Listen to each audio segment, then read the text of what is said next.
Hello guys, this is your friend and we are back with a new fanfic. Which is what if Naruto, guided by Jiraiya and Kushina, surpassed Kakashi, Tsunade, and even Sasuke. Part 1. And if you enjoy this fanfic then please press the like button and subscribe to my channel for more fanfic like this. And now start the fanfic. Welcome to Konoha. Now let's just skip all the blah blah blah that you've all read countless times and could probably recite by heart. To cut to the chase, it's the Chunin exams, specifically the month-long break, and our favorite blonde knucklehead needs to get training to kick Neji Hyuga's. We find said blonde at the hospital since he wanted to check in on his friends before getting to training. What he doesn't know is that things are about to change rapidly for him and his dream of becoming Hokage is going to be much more believable than anyone could imagine. Konoha Hospital. Just after the preliminaries, day 1 of the month training. Naruto calmly walked into the hospital despite having no love whatsoever for the place. It wasn't that the doctors didn't do their job whenever he was here or even the indifference they usually showed him, it was the smell and feel of the place. It reeked of disinfectant and death while feeling like several people were still there even after their bodies passed. Shaking those thoughts away, Naruto entered and was only mildly surprised to see his supposed teacher, Kakashi Hatake, there. Already guessing he was there for Naruto's teammate, Sasuke Uchiha, Naruto was merely going to greet him and check on the others. "Hey Kakashi-sensei." Naruto stated before being rudely interrupted by the man. "Sorry Naruto, but I'm going to be training Sasuke during the month. However, I've got an Ebisu to train you," Kakashi stated, not even looking up from his book, which was causing the nurses to twitch their eyes badly. Said instructor came over to the two while giving a nod to Naruto and Naruto merely raised an eyebrow. Yeah, I wasn't going to ask you for training Kakashi. I was just saying hi. As for Ebisu training me, I mean no offense but you're a sensor and tracking specialist and I'm not suited really for either of those. Because of that, I'll have to decline training with you and see about one of the other Jonin or Chunin for training since my so-called teacher couldn't bother to find me someone that suits my way of fighting. Although, do say hi to Konohamaru for me," Naruto stated, making Kakashi frown and Ebisu to nod with a smile before Naruto walked off to the patient rooms. Ebisu merely chuckled. "You're making a mistake not training that boy, Kakashi," Ebisu stated with his chuckle still going. Kakashi merely frowned. "Why? He's got no talent when compared to Sasuke," Kakashi stated, making Ebisu laugh loudly. "No talent? Kakashi, you're more blind than your handicap suggests. Not only does that boy have more energy and chakra than a quarter of our Jonin roster put together, but at the young age of 14 he could do both variants of the Shadow Clone Jutsu flawlessly. Jutsu, I remind you, that he learned by himself with no instruction or supervision. A Jonin and Cage level technique and he performs them flawlessly. On top of that, he's an Uzumaki and I can guess who his parents were just based on that alone. All that means he has more potential than possibly anyone else in the village and that's without his tenant being a factor. If all that doesn't show his potential, then you truly are blind," Ebisu stated, making Kakashi frown heavily.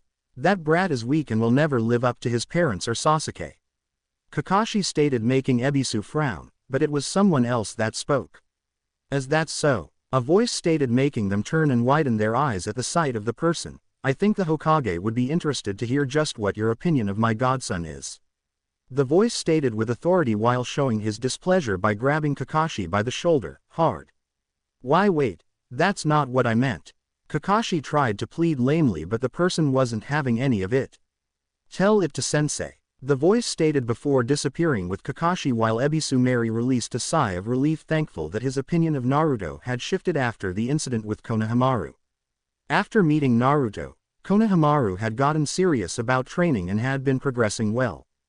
Granted, there were still times of him skipping out on lessons, but Naruto had helped Ebisu realize that Konohamaru had the right to enjoy his childhood before he was forced to grow up when he became a ninja. Ebisu would be a bit relaxed for now, but when the boy became Genin then he was going to become a teacher that would help mold Konohamaru into being a Hokage that surpassed his grandfather. Maybe Naruto would be both of those two. Training Ground 3. Later on, Naruto was doing some simple stretches while waiting for someone. After visiting a sleeping Hinata, a stubborn Lee, and a happily eating Choji in the hospital, Naruto was approached by an Anbu informing him that someone approached the Hokage about training him for the month and to meet him at this training field. So now here he was waiting and hoping the person in question wasn't going to be a lazy like Kakashi was. He got his answer as a man walked in looking like a kabuki performer and the kanji for oil on his head plate. The man merely walked up to Naruto and stared down at him, looking him over. "Well, you're nothing overly impressive at first glance, but neither was my last student." The man stated, making Naruto's eye twitch. "I'm Jiraiya of the Three Sannin. I'll be training you for the month and depending on how you do in the exams, I may become your permanent teacher." The now named Jiraiya stated, making Naruto blink. "No offense, but are you a more offense-oriented fighter? I'm not really a huge tactician, defensive, or outmaneuver kind of fighter. My policy has always been a good offense is more useful than a good defense. Oh, and if you know anything about seals, could you check my seal? Your former snake teammate did something to it." Naruto stated, since he didn't want his or Jiraiya's time wasted if Jiraiya's skillsets weren't going to match up to Naruto's style, and he wanted to remove whatever the snake did since his control felt out of whack. Jiraiya frowned and examined his seal before he cursed and quickly undid the overlapping seal, causing Naruto to launch back and tumble. "Son of a bitch.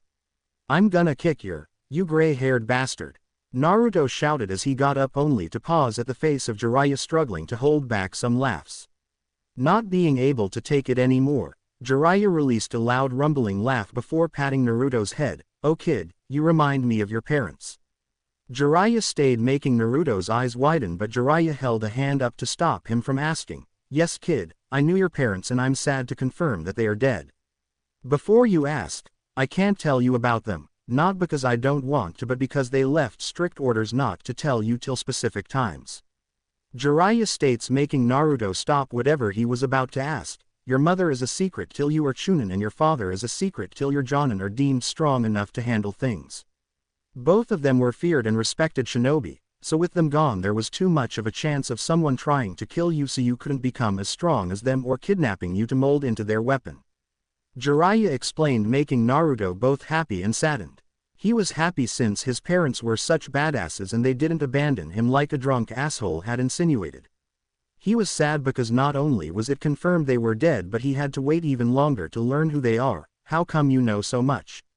Naruto asked, and Jiraiya smiled sadly before kneeling down in front of him. "Because I'm your godfather," Jiraiya stated, making him widen his eyes. "I know I didn't see you kid, but it was truly because I didn't have time to stop in and see you. I was in the village 5 minutes and then I was out again taking care of missions and duties to the village. However, I always left you gifts for your birthday and put money into your account whenever I stopped in." Jiraiya stated, patting his head while smiling sadly, and Naruto nodded with some tears in his eyes. Jiraiya then stood as Naruto wipes his eyes. "Now, I want to make up for lost time and give you the training that Kakashi has obviously been neglecting."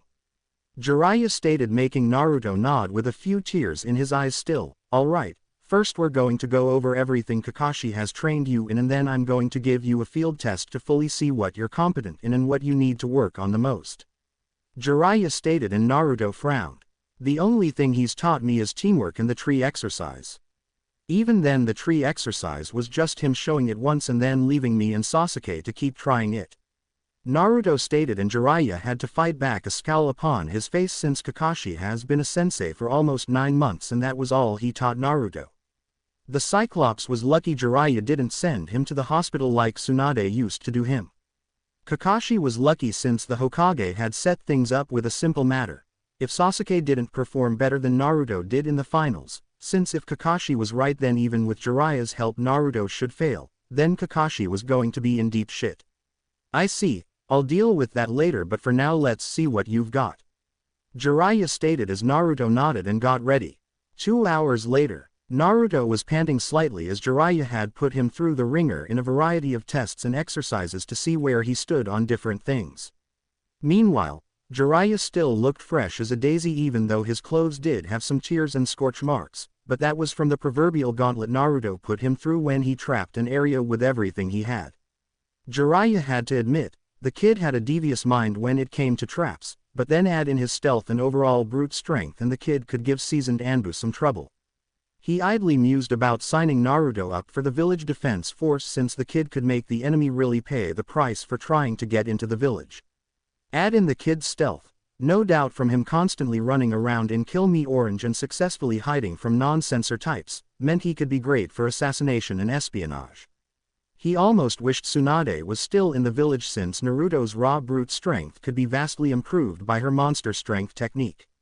Shaking those thoughts away for another time, he looked at his new student. All right, meet me here tomorrow to learn your training regimen and get to work on improving what you have already. If you want something to do today, I want you to do the tree walking exercise until you absolutely can't anymore. That should help get your chakra back into sync and increase your control, which will help you learn and master new jutsu. Jiraiya stated, making Naruto nod. Jiraiya then left the area and went to the Hokage Tower where he found his former teacher, Hiruzen Sarutobi, sitting there finishing some paperwork. Kakashi was talking out of his, "Kid's got more potential than I've seen in years. Hell, he could put Minato and Kushina to shame if trained properly and given a chance to really shine. And that's not even counting the Kyuubi if he decided to use it." Jiraiya stated, and Hiruzen nodded while taking a puff from his pipe. "If what you told me about that organization is true, it would be wise if he knew how to become deadly without using the Kyuubi. If they are intent on capturing the Biju, then that stands to reason that they all have skills, contingencies, and plans to take down the beasts and their hosts. That leads me to believe that it would be unwise if Naruto was dependent and focused on using the fox's power against his enemies. Doing so could be disastrous when they come for him and anyone helping him as a result." Hiruzen stated, making Jiraiya nod. "I inspected the seal and it's still trickling the chakra slowly, and thus Naruto can only tap into it at times of extreme emotional moments or if he's exhausted his normal chakra. Maybe when he's older I'll help him start tapping into the Kyuubi's power. But for right now I think the tighter the seal the better in this case, since it will be harder for anyone to interfere with the Kyuubi, though that could also alienate the fox and the kid from each other. From what my sources in Kumo told me, their eight-tailed host has complete control and synchronization with their Biju. That means he has access to all the abilities his Biju does and can even turn into the Biju without succumbing to its rage or base instincts." Jiraiya stated, making Hiruzen nod. "Do what you can, Jiraiya. Get Naruto into top form as a ninja and then worry about him as a Jinchuriki. Konoha has never had to depend on a Biju container to be strong, and both our two previous hosts were formidable without the Biju at all. I want Naruto to continue that legacy and not become a ninja that is only powerful because of the demon sealed inside him." Hiruzen stated, and Jiraiya nodded. "No problem. With the training regiment I have picked out, Naruto will crush everyone in the finals regardless of who he faces.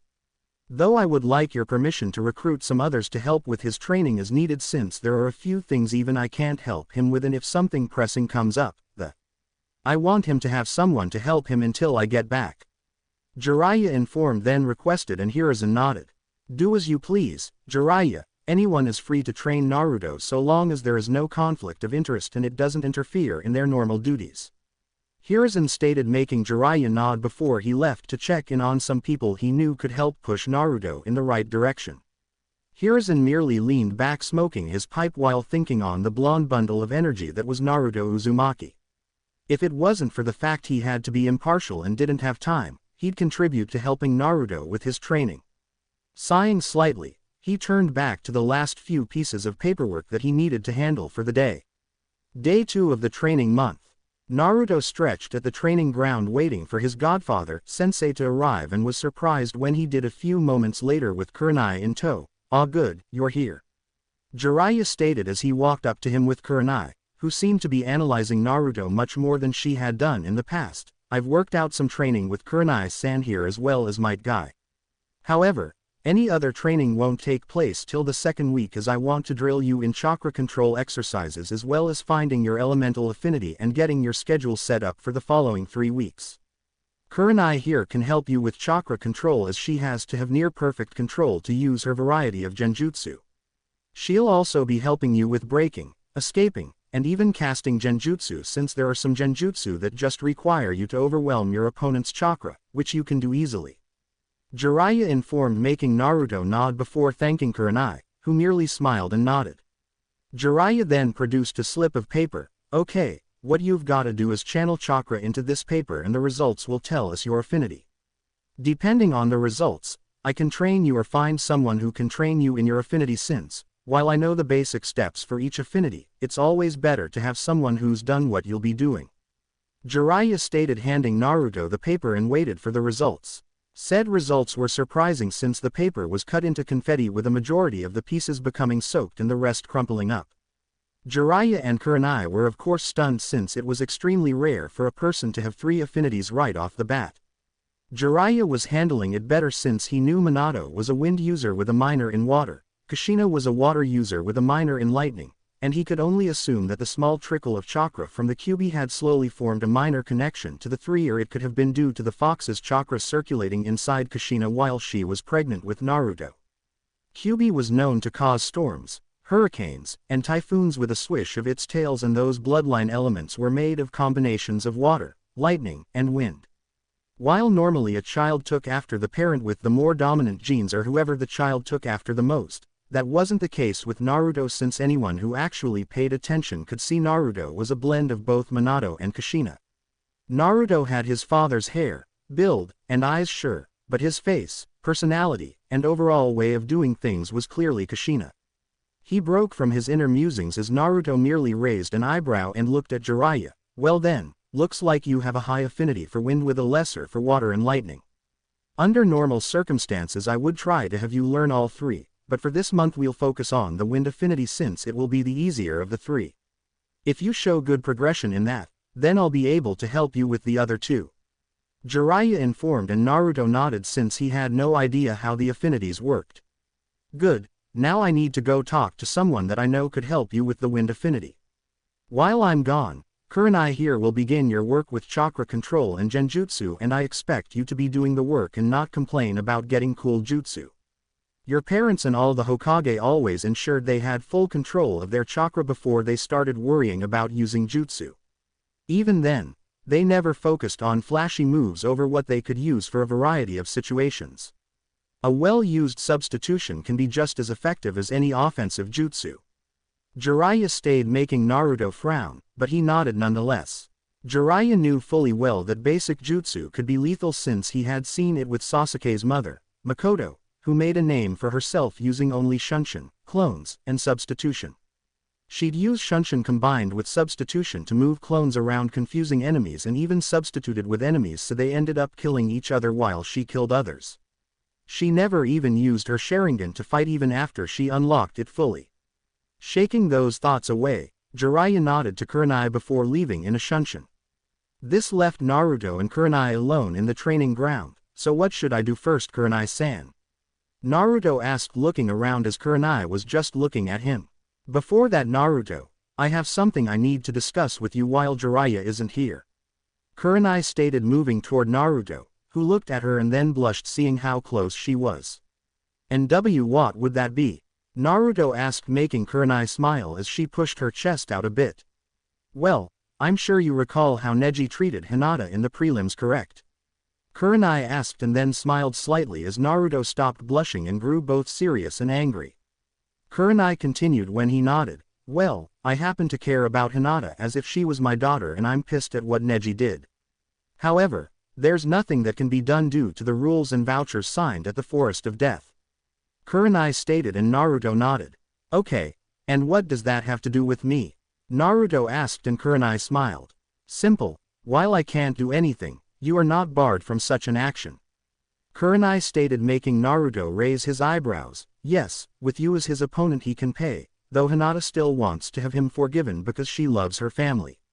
With Jiraiya and others training you besides myself, your chances of beating Neji are practically guaranteed, and you most likely won't break a sweat doing it. Hence why I wish to offer you a deal. Kurenai stated, making Naruto raise an eyebrow. A deal? He asked before Kurenai nodded and stood. Naruto blushed again as she pulled her dress down, revealing her perky and hardened nipples, and then up, showing her scarlet thong covered. If you break Neji, and I mean doing everything you can to hurt him short of crippling or killing him, then you can have me. I will sign myself over to you as your servant, slave, concubine, whore, or whatever you want to call it.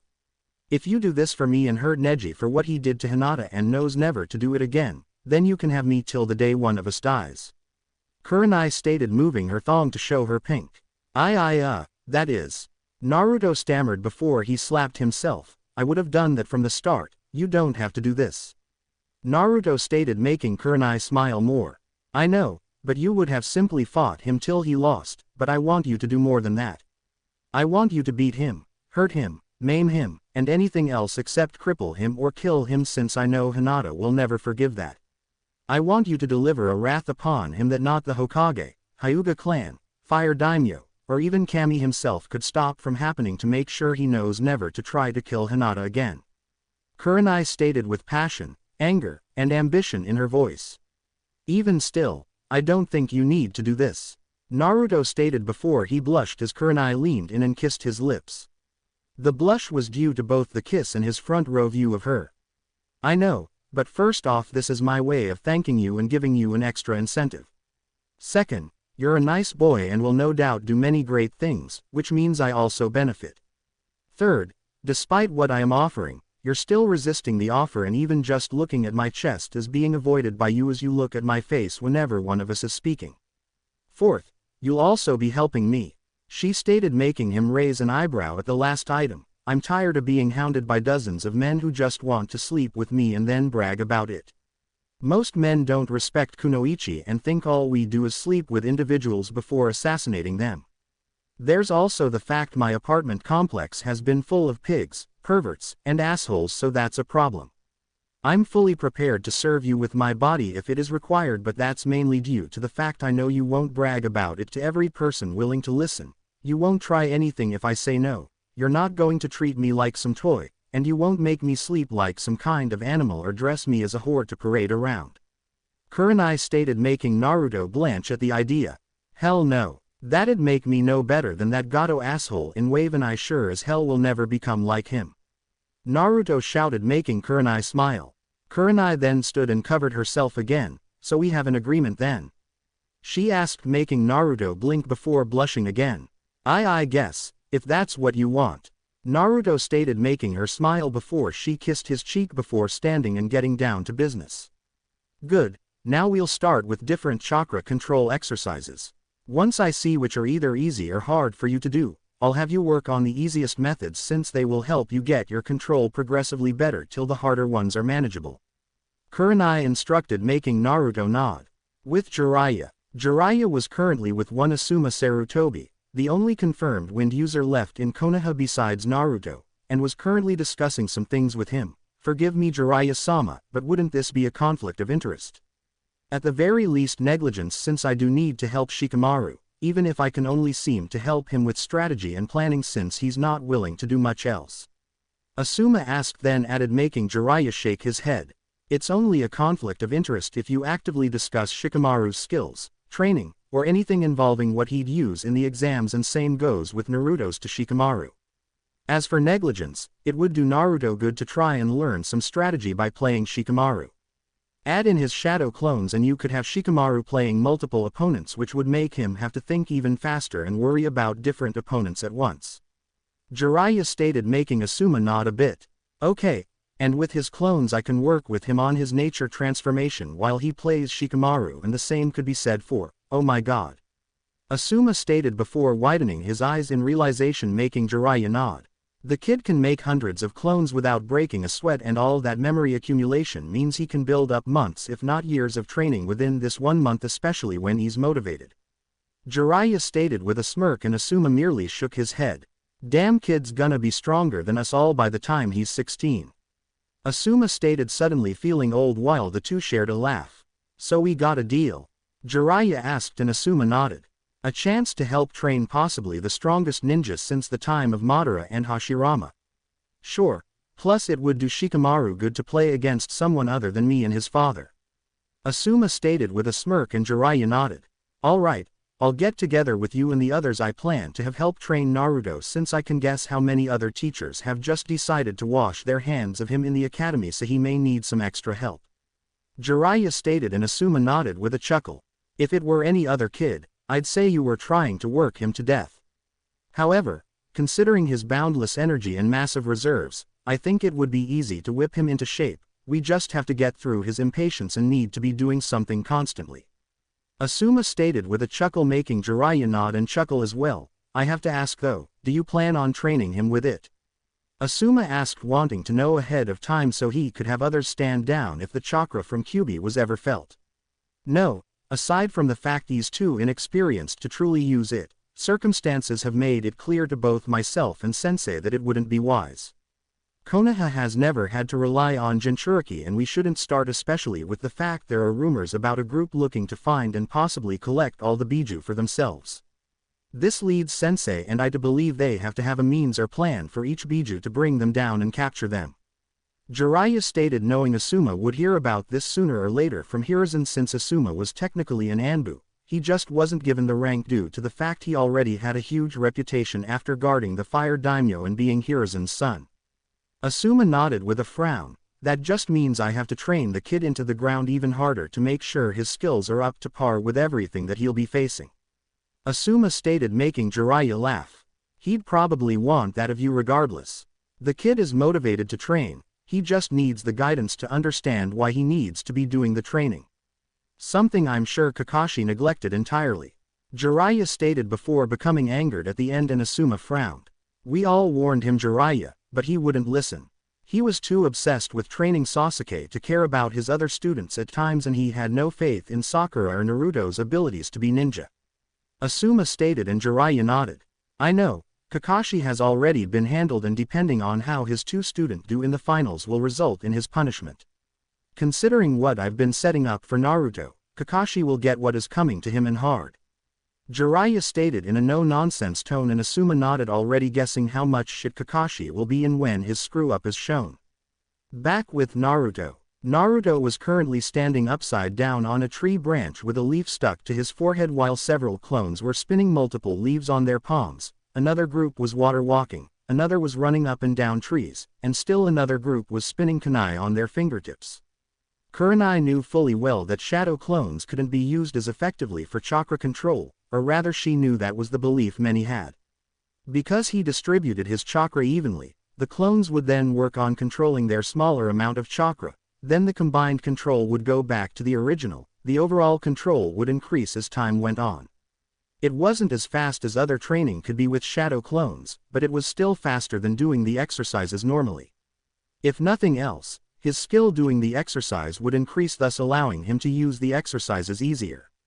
If he could use the exercises easier, then he could maintain his control better and begin reigning in all that chakra he had. In another hour, Kurenai planned to have him try some different genjutsu to see what his level of control fully was and then go from there. She broke from her musings as Jiraiya returned. How's he doing? Jiraiya asked, seeing the different clones doing exercises. Better. He struggled with a couple, but he had water walking down on his first try. The kunai spinning is also going better, while I increased the difficulty of the leaf spinning and then combined the leaf sticking and tree climbing exercises for him. Kurenai stated, making Jiraiya nod, since if this was kept up then he'd have enough control to handle the Rasengan and other jutsu easily before the month was out. Good, I'll leave him with you today to keep this up along with any genjutsu training you think he's ready for. I need to get some supplies and some information that I can use to help him both in his physical training and with his chakra control. I don't know how long it will take, but it shouldn't be any longer than a good portion of today. Jiraiya stated, and Kurenai nodded. I'm not working with Shino on anything until next week, since he wants to get better control of his bugs by learning with his father and clan.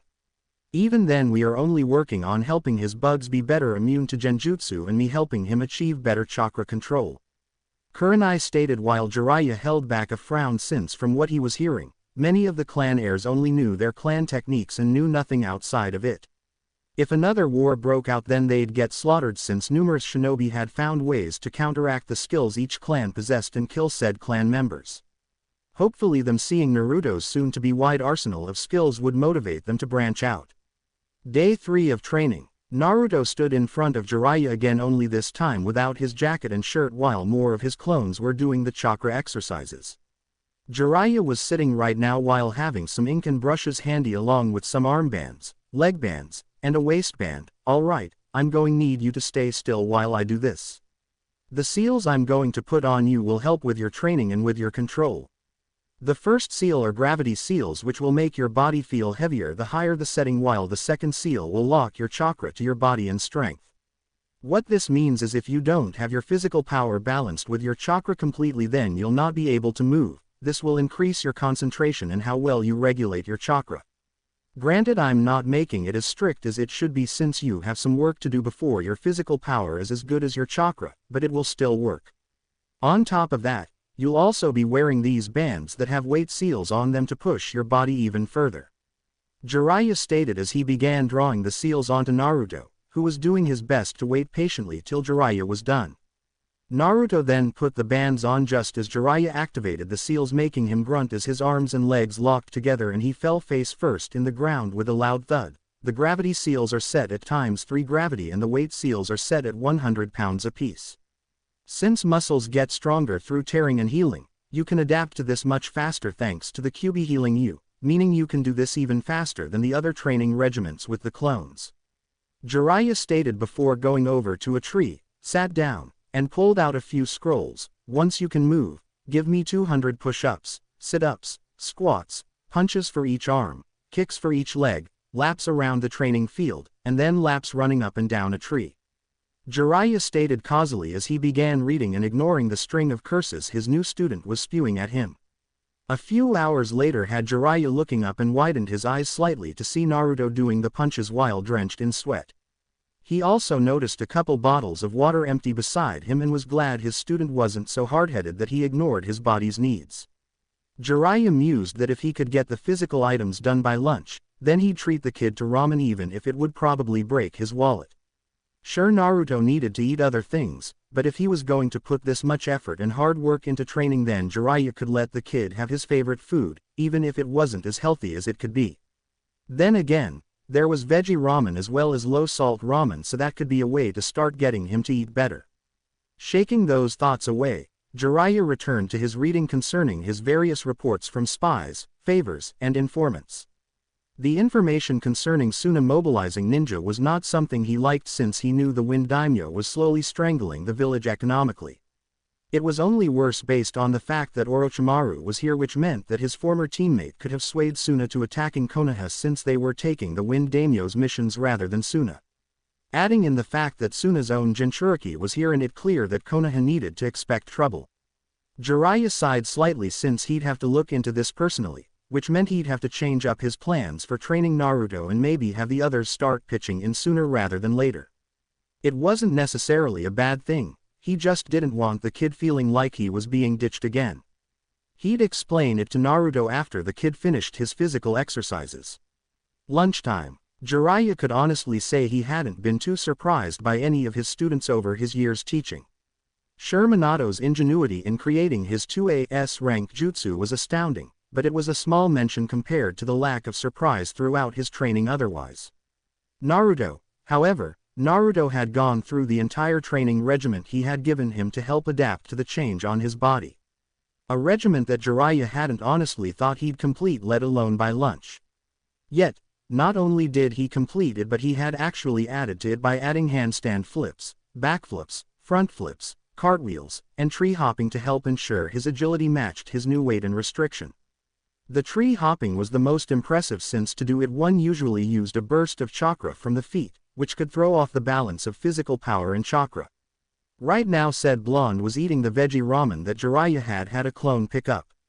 It took some doing, but Naruto relented after Jiraiya explained that it was due to Kyuubi's chakra was fixing the issues his body was receiving, that Naruto's body wasn't weaker than it was. This in turn slowed down any healing he would have received when in combat, and eventually his body would have built up a tolerance and then his body would feel the aftereffects. He also played to his ego with the fact that the fourth Hokage always talked about eating properly to keep in shape and ensure they were in top fighting condition. Of course, as soon as Naruto started eating it, he found he actually enjoyed it. He still liked pork ramen more, which Jiraiya could understand. Jiraiya had told him he didn't have to give up ramen entirely, he just shouldn't eat it for every meal, otherwise he risked his health, and at the very least he needed to add fruit and vegetables when eating ramen. However, now came the discussion of Jiraiya having to leave for a few days. Naruto, some things have come up and I'm going to have leave for a few days. Jiraiya stated before holding his hands up when Naruto was about to protest. I'm not ditching you. Kurenai and some other people I've talked to are going to cycle through teaching you as it's needed, and it will all go through the Hokage. Each day you'll go to his office and he'll have the individual in charge for that day take you to train until I come back, and then I'll join the cycle again.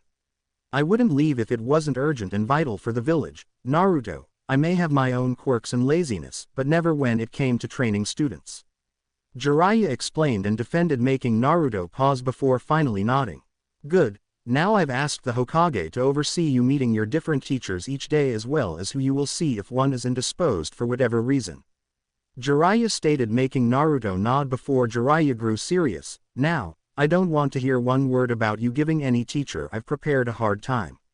They all know what they are doing, but if it feels ridiculous at any point, ask the Hokage about it so he can confirm if it's actually helping or not.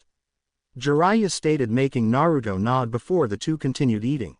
Day 4. Hokage Tower. Naruto was sitting in the Hokage's office waiting for his first instructor to come and get him.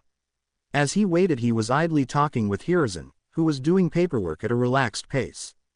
Jiraiya had left early that morning and left Naruto a note telling him that if he did well while he was away, then Jiraiya would have a surprise for him when he got back.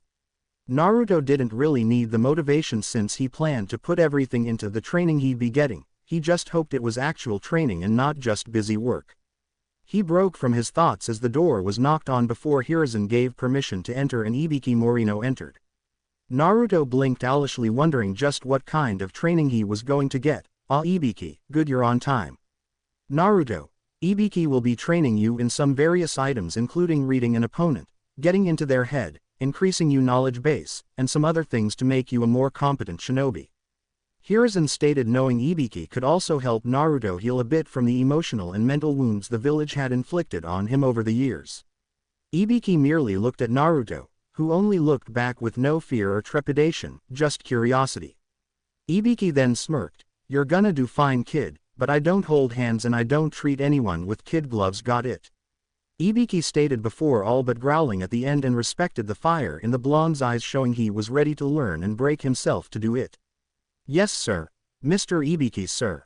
Naruto stated with a mock salute, making Ibiki and the hidden Anbu snort while Hiruzen chuckled. Well Naruto, are there any questions before I turn you over to Ibiki's care? Hiruzen asked, and Naruto frowned a moment. Well, just one, but it's not about my training. Naruto stated, and Hiruzen chuckled. No, I'm not going to let you wear the hat. Hiruzen stated with the chuckle, only to be surprised when Naruto shook his head. No, that wasn't what I was going to ask. Naruto stated, wondering how he should ask his question. Then what is it? Ibiki asked, genuinely interested in the question. Well, you two have piles of paperwork due to your positions, right? Naruto asked, and they nodded. Well, my question is, why don't you guys ever use shadow clones or elemental clones to help you do it? You guys could get hours worth of paperwork done in minutes. Naruto stated, making the two just look at him with a dead silence in the room. Even the Anbu were beyond their normal silence. Naruto was getting worried he said something wrong when he was engulfed in a hug by Hiruzen, who was crying, "Thank you." Hiruzen shouted in happiness while Ibiki was banging his head against a wall, calling himself a moron. Naruto was almost certain the Anbu were doing the same thing too. Naruto was a little disturbed at the fact the Hokage was hugging him and crying tears of happiness while doing so. Luckily he didn't have to dwell on it much because Ibiki spoke up. Yes, well, I'll be taking him now, Hokage-sama. Ibiki stated before leading Naruto outside the office. Hiruzen sat down and had a grin on his face as he made a few clones and chuckled as he idly heard Ibiki asking Naruto if he could teach him the shadow clone jutsu, both for paperwork and for possible interrogation methods. Hiruzen merely chuckled. Still in his early life and already he's smarter than every Kage that's existed and even the Nara clan members. I can only imagine what he'll be like when older and receiving proper training and guidance. Hiruzen and his clones chuckled at the thought before dividing the piles of paperwork up, making the stacks much more manageable. The Anbu were also wondering if the kid or Hokage could possibly teach them the shadow clone jutsu, since not only would missions be easier, but the reports would be easier to write too.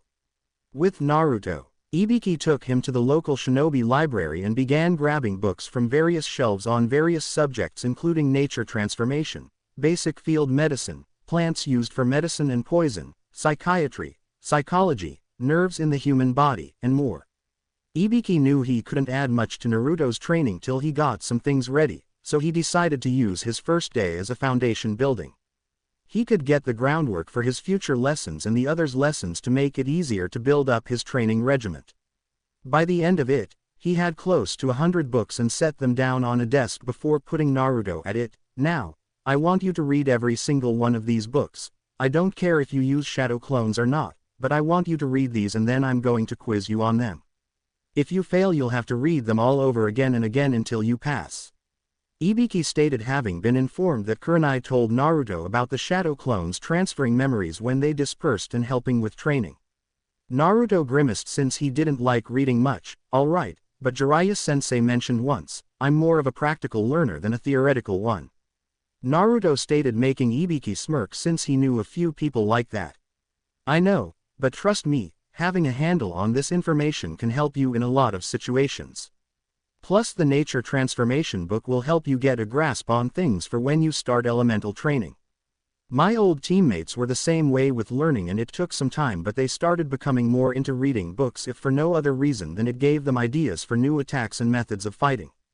Ibiki stated, making Naruto nod a bit before he quickly called a clone for each book and took one himself and began reading. Ibiki was about to go look up some old report books since he wanted to check some information on a few places and people, but paused as a thought occurred to him. Naruto, don't dispel all your clones at once. The backlash of information will either cause you to pass out or at the least give you a serious migraine. Ibiki stated, making the Naruto's nod before Ibiki went looking for the items he wanted. Hours later, Ibiki had been patient with Naruto, knowing that when dealing with an impatient person, being impatient was not the way to go. He had done well the first quiz in that he got 12 questions right before he had to read again. By the end of it, Naruto only had to read the books 3 times before he got through the quiz completely. It was actually impressive since most would need to read all those books 4 or even 5 times before they could get through half the questions. He was also pleased to see Naruto sent a few clones to look for more books to read while Naruto himself stayed with Ibiki. Alright, you've got a grasp of the different basic knowledges and some of the advanced, now it's time for some practical work. Ibiki stated before he produced a stack of 5 folders. These are reports and analyses on 5 different ninja within the village that I know for a fact that you've met. Ibiki stated, and Naruto frowned. But just because I've met them doesn't mean I know them well enough to know who this is. Naruto stated, and Ibiki smirked. Tough. In the field you can't get to know your opponents through talking casually and the like. You'll have to analyze their behavior, speech patterns, actions, and anything else you can see, hear, feel, and so on. At the best of times we can have a basic profile of an enemy and you will have to go off of that alone, such as any entries in the bingo books. Being able to get inside your opponent's head, knowing what they will do before even they do, being able to essentially control your opponent by making them act how you want them to, all of this can be used to your advantage. Ibiki stated, and Naruto nodded slowly. Good. Now, your job is to read through and see if you can decipher who each one is and then defend your choice against me. I will do everything I can to convince you that you're wrong, even if I know for a fact that you are right. You have to get the argument in your favor and stay there. Ibiki stated, and Naruto nodded before taking one of the folders and began reading it. Subject exhibits a wild personality to cover pain from a betrayal. Regularly acts wild, crazy, and impulsive to cover the pain of loneliness, and wears clothing that draws attention whether negative or positive. Competent in shinobi work. Subject tends to enjoy work a bit more than usually seen, and if not for the few friends the subject has, it could be a sign of mentally unraveling. That was part of the profile as Naruto kept reading while mentally going over who he could have met that fit this profile. He noted that he fit a part of it, but the only person he could even remotely think of that fit this kind of thing was second Proctor Enko Mitarashi. He didn't know much about her, but if his read from this profile was correct, then he and her were similar in a few ways. Setting aside the current folder, he went to the next and read it over. Ibiki suppressed a smirk at that since it meant Naruto had an idea of who was in that first file, but wanted to read the others to help raise his chances of being right. Identifying any of the folders was one less person he had to consider for the others. The drawback was that if he was wrong on any of them, then he'd discount someone who very well could fit perfectly.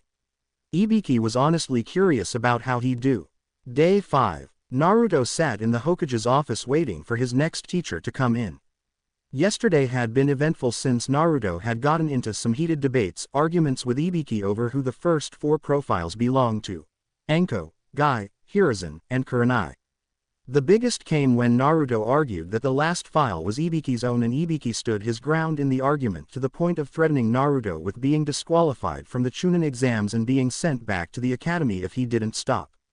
However, Naruto persevered and called his bluff since he'd need the Hokage's approval for that, and Naruto hadn't done anything wrong and had done just as he was instructed to. Consequences he damned.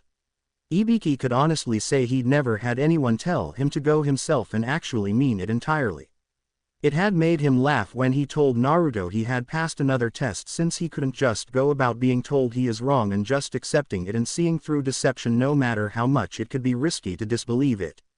Ibiki did warn about doing such a thing to the Hokage, but Naruto also had to understand even people in a position of power can be wrong. However, proving them wrong could be just as dangerous as letting them simply be wrong. If lives were endangered, then he should speak up, but he had to be ready to accept the consequences of such an action. Naruto understood, and from there Ibiki began picking his brain on different ways to torture someone. He didn't like doing it, but there were missions where interrogation was needed and not planned. Naruto recalled the demon brothers and even the 2 thugs that went to kidnap Tsunami. If he had interrogated the latter too, then he could have learned that Gato was going to betray Zabuza, and thus he and Haku could have lived. Naruto shook those depressing thoughts away, since it wasn't going to do him or anyone else any good to dwell in the past. Who would voluntarily do that? A certain Cyclops, large gambler, fate-believing asshole, and half of Iowa suddenly sneezed violently while wondering who was talking about them. Anyway, Naruto had helped Ibiki as much as he could, including some simple things that Ibiki was surprised they had overlooked. By the end of it, Ibiki had offered him a place in the TI department if he ever wanted to vent or maybe even improve his psychological and interrogation skills. Ibiki did inform him he'd be getting a practical lesson in using it once he cleared some things with the Hokage. Naruto wasn't sure if he should be excited or worried about testing out these kinds of skills. At the here and now, he broke from his musings as the door opened and in walked Asuma Sarutobi. "Hey Dad, I'm here for the kid to train," Asuma stated to Hiruzen, who nodded and motioned Naruto to go with him. Naruto complied and followed Asuma as they went to the Nara household and found Shikamaru laying back looking at the clouds while 3 shogi boards were set up near him. When they got close, Shikamaru looked to them and raised an eyebrow at seeing Naruto. "Hey Naruto, hey Asuma-sensei, what's up?" Shikamaru asked with a yawn, making the 2 chuckle. "Well, I'm helping Naruto with some training during the month and figured it would do you both some good if you and he played shogi together. Naruto needs to learn some patience and strategy while you could use a new opponent, especially one that is unpredictable like Naruto. So while I'm training him via his clones, you'll be playing him in 2 of his clones, as it will let you learn to keep multiple strategies in play and beat more than one enemy at once," Asuma stated, making Shikamaru look surprised while Naruto merely shrugged and made a batch of 102 clones. This surprised Asuma while shocking Shikamaru. This is the same Naruto that couldn't make 2 normal clones. Shikamaru thought incredulously, since he could tell that the clones Naruto used weren't normal ones.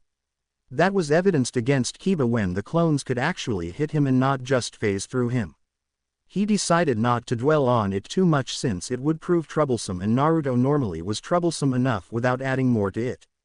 Asuma merely shook his head in amusement. "Well, come on you lot, let's get to work." Asuma stayed as he led 100 clones to a different area to train in wind release. Naruto and the 2 remaining clones shrugged before each sat at a different board, with Shikamaru in the middle of the 3 with one on his left, one on his right, and one in front of him. "You'll have to help me out a little at first, I've never played," Naruto stated, making Shikamaru shrug before they started playing. With Asuma, Asuma was standing by watching the clones begin the first exercise of the wind affinity, cutting leaves with their chakra. After he had shown what the primary attribute for wind was, via coating one of his trenching knives in wind chakra and then letting it cut through a boulder and 2 trees, Asuma began explaining that it was like splitting your chakra in half and then grinding the 2 halves together to make a refined sharpened edge. After that, he had them pluck leaves from a nearby tree and get to work cutting them with his chakra. Asuma then told him he was to continue doing so until he could cut the leaf in half in an instant, since in combat he wasn't going to have time to focus and try to make the chakra begin doing what he wanted. He needed to have it get to what he wanted, needed quickly and effectively, which meant cutting the leaf instantly when he made wind chakra. Naruto and his clones took the challenge to heart, and Asuma was a little surprised when the kid was already getting a cut started on the leaf after 5 minutes. He would have been very surprised if not for the fact that Naruto told him he read up on nature transformation, and then there was the sheer volume of chakra Naruto possessed made it easier for him to just hit the leaf with a great deal of chakra. More chakra meant more friction, which meant more of a cut. However, the downside was that he was using way more chakra than he needed, but that was to be expected due to his reserves versus his control. From what Jiraiya informed him, both he and Kurenai were working on that problem right now, and his control was better than it was since he was easily doing genin level exercises. The reason for that being a sign of progress is because genin exercises were designed for small reserves while the higher level ones were for larger pools of chakra or to add even further refinement. Naruto could do the Jonin and Anbu exercises due to his astounding reserves, thus a genin level 1 was like trying to direct a raging torrent of water with a pebble. The added benefit of the nature exercises was that they were a form of chakra exercises in themselves. So the more progress Naruto made on the leaf-cutting exercise and the other ones, the better control he'd have overall. This kid, he's going to be deadly and powerful when he's older. If he can do this kind of training level now, then I can only imagine what he'll be doing once he gets his chakra under control and grows up a bit more. Asuma thought, knowing full well that Naruto's biggest limitation right now was his lack of control, and it was a limitation that was quickly being taken care of like it should have been when Kakashi was teaching him. There was also the fact Naruto was still growing and had yet to hit full maturity. When he reached adulthood, his chakra and skill could surpass the first Hokage when he was in his prime. He idly wondered when Jiraiya would start teaching him jutsu, since Asuma could easily add onto it with quite a few wind jutsu. Shaking those thoughts away for later, he decided to voice something to Naruto. Naruto. He called, making the 100 blondes look at him. When you've each cut a leaf, come to me and wait for permission before dispelling. I don't want the original to pass out from exhaustion because groups of you decided to dispel when finished. I'll have you each dispelling at intervals so the backlash won't hit as hard for you or the original. Asuma stated, making them nod. Yes sir. They chorused before going back to work, making Asuma chuckle a bit. He idly wondered how Shikamaru was doing with Naruto. With said lazy genius, Shikamaru could honestly say that Naruto was indeed every bit as troublesome as he thought he was. He had gotten the hang of the game quickly, though his strategy left much to be desired at the beginning. The troublesome thing, despite Shikamaru liking this bit of troublesome, was Naruto would do moves that he hadn't calculated at all, and it made no sense. However, it always threw Shikamaru's game plan off, and he had to reorganize and replan almost every turn. It was made only worse by the fact he had to handle 3 of the same opponent, all doing things different from each other and making him constantly have to keep multiple plans going at once for just a simple game. He quickly realized why Asuma wanted him to play Naruto. If he could get this frustrated and confused in a game against an opponent like Naruto, then how quickly could he lose his cool in actual battle? There was also the fact having to keep readjusting his plans. Almost every move made him think on his feet faster and helped adjust against multiple enemies. Especially when he's facing 3 opponents who don't fight the same way. He knew for a fact his father would even have a hard time handling 3 Narutos playing him at once, since they all played differently despite being the same person. This led to the conclusion that the shadow clones could think independently, and while the original had decided on one course of action, the other 2 had decided differently. He'd have to ask his dad about the shadow clone jutsu, since it seemed way too advanced for Naruto to have just learned it without some kind of teacher, but neither Sasuke nor Sakura could use it, so that begged the question of where did Naruto learn it. He shook those thoughts away since he couldn't afford to get distracted. Naruto had already almost checkmated him 3 times and was only getting better the more games they played. It was both annoying and fun, since he actually had to try to win instead of just doing the normal sluggish playing that he did against Asuma when they played. The 2-4 were so wrapped up in playing, both to win and for enjoyment, that they failed to notice how much time was going by. There was no real indicator for them other than Naruto and his clones occasionally twitching from one of the other clones dispelling, since they were either done or out of chakra. They were informed though, when Choji came over, "Hey Skika, want to get some lunch?" Choji asked before seeing Naruto, "Oh hey Naruto, you can come too." Choji stated waving while Naruto waved back before taking his turn.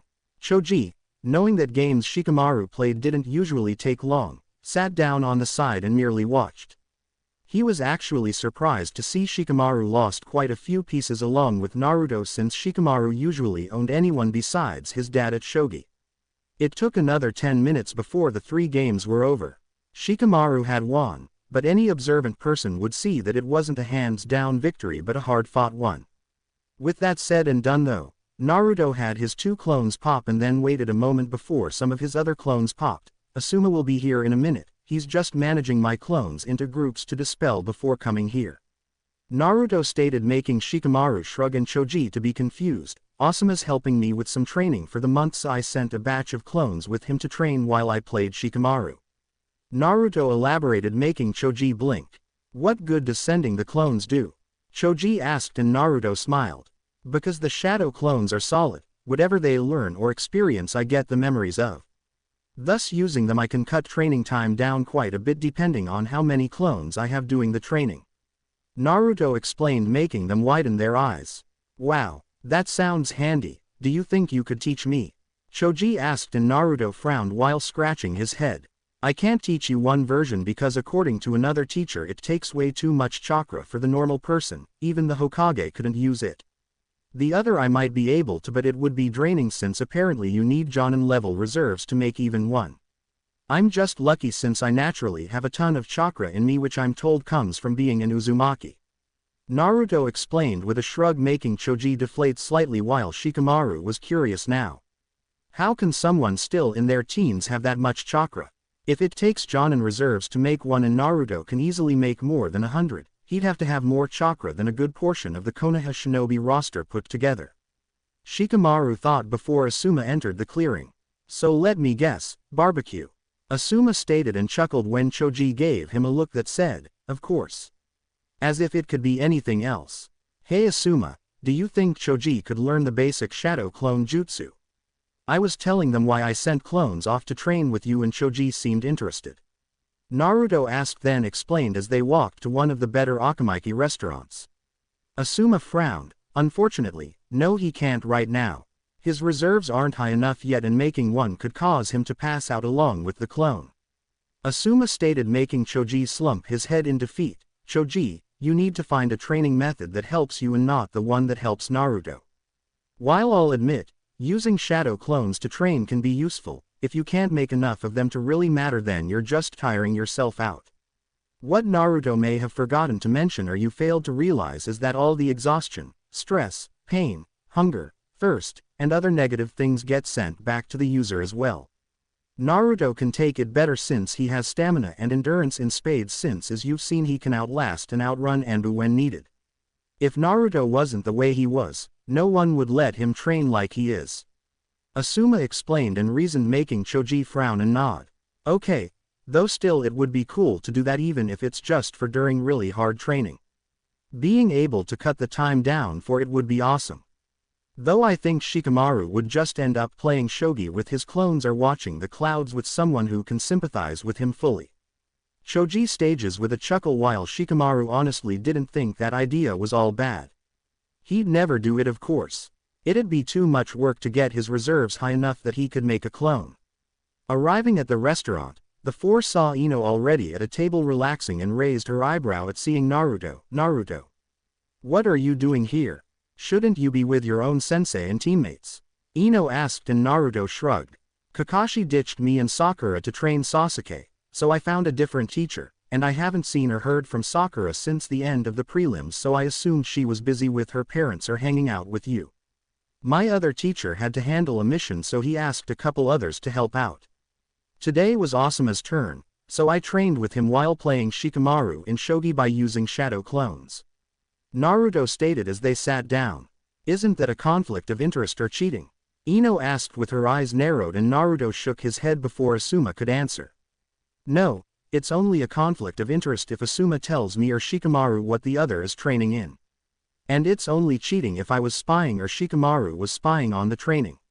Since I was technically with Shikamaru helping the both of us with strategy and patience and Asuma isn't telling either of us what the other is doing when we aren't together, there's no issue. If Shikamaru or I choose to tell the other what we are training in, then it's our own fault if it is used against us later. Naruto stated calmly as he looked at the menu, making the four blink at his intelligent and thought-out answer. There's also the fact it's unlikely Shikamaru and I will end up fighting each other anyway, so there's no real advantage to knowing. Naruto stated, making Choji and Ino raise their eyebrows in curiosity. Why's that? Choji asked and Naruto chuckled. Because for me to be in a position to face Shikamaru, I have to beat Neji, which I will, and then beat either Sasuke or Gaara. Though fighting Gaara is more likely because of Kakashi. For Shikamaru to be in a position to fight me, he'd have to beat either Temari or Dosu and then beat either Kankuro or Shino. Since Shikamaru isn't that highly motivated, my guess is he'll have his first opponent in a spot to be defeated and then give up. The second most likely option is he beats the first opponent just so you and others will give him a break about what he did for the month, and then give up against the next opponent. Naruto stated, having improved his analytical skills by working with Ibiki and clone spamming his reading. It was also for this reason that his mind felt that he was missing something that he should have noticed, but he couldn't for the life of him think of what. He then looked back at the group and saw Ino and Choji blinking owlishly at him. Wow, Naruto really has been working hard since the academy. Choji thought, seeing the change in his friend since their days causing mayhem at the academy.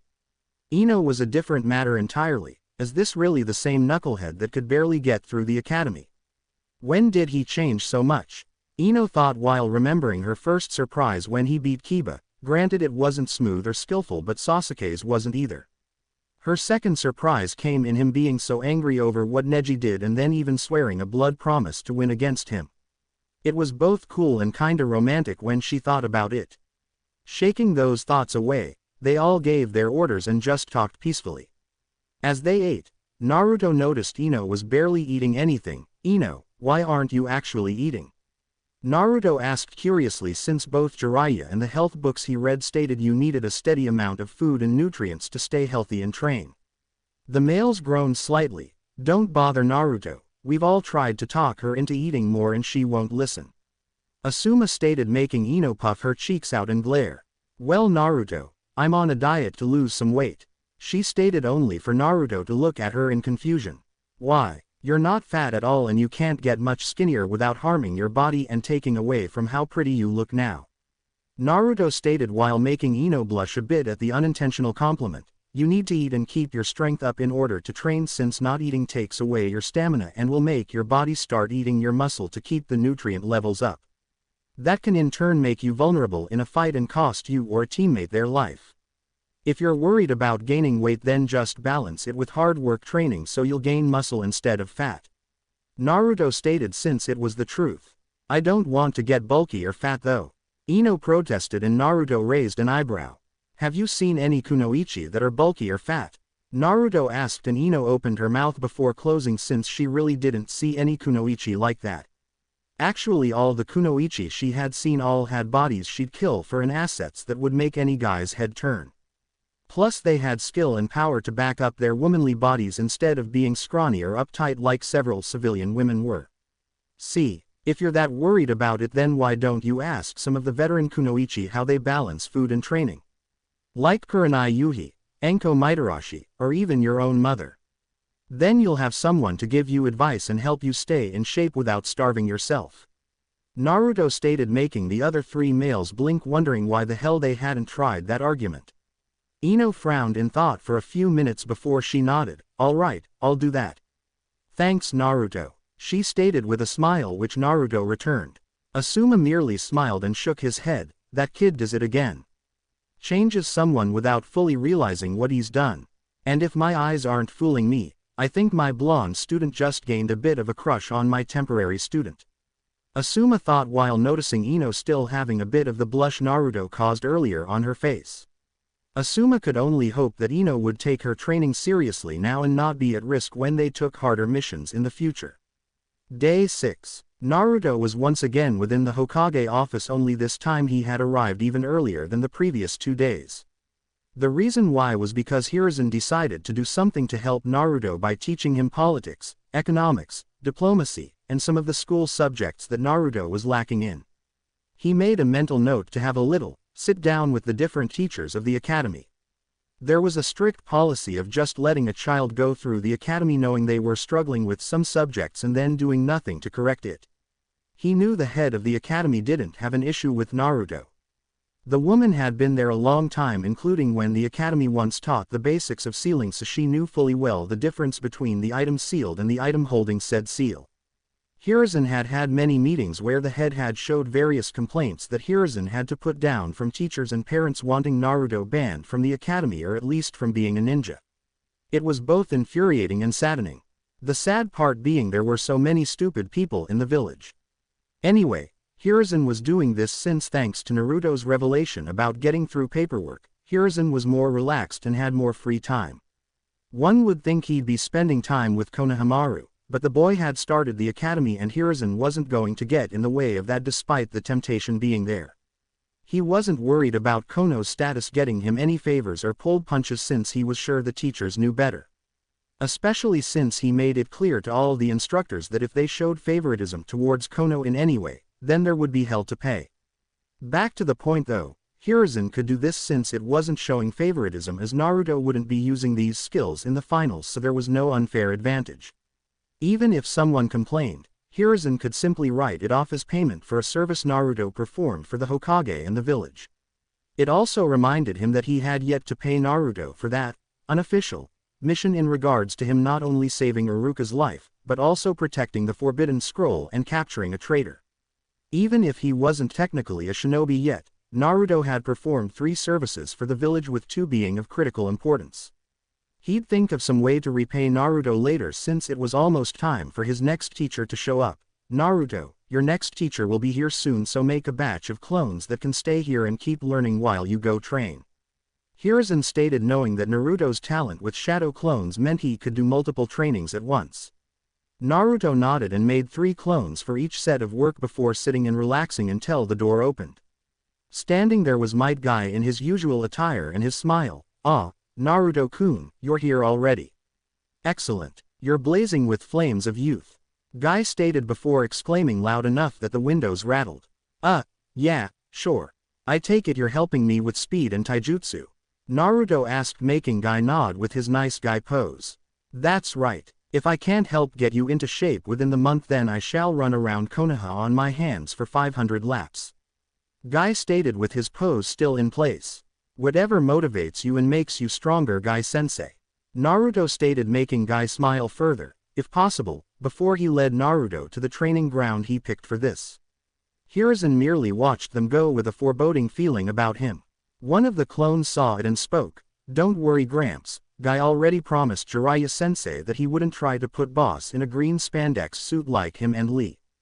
The clone stayed, making Hiruzen sigh in relief before he turned to helping the clones.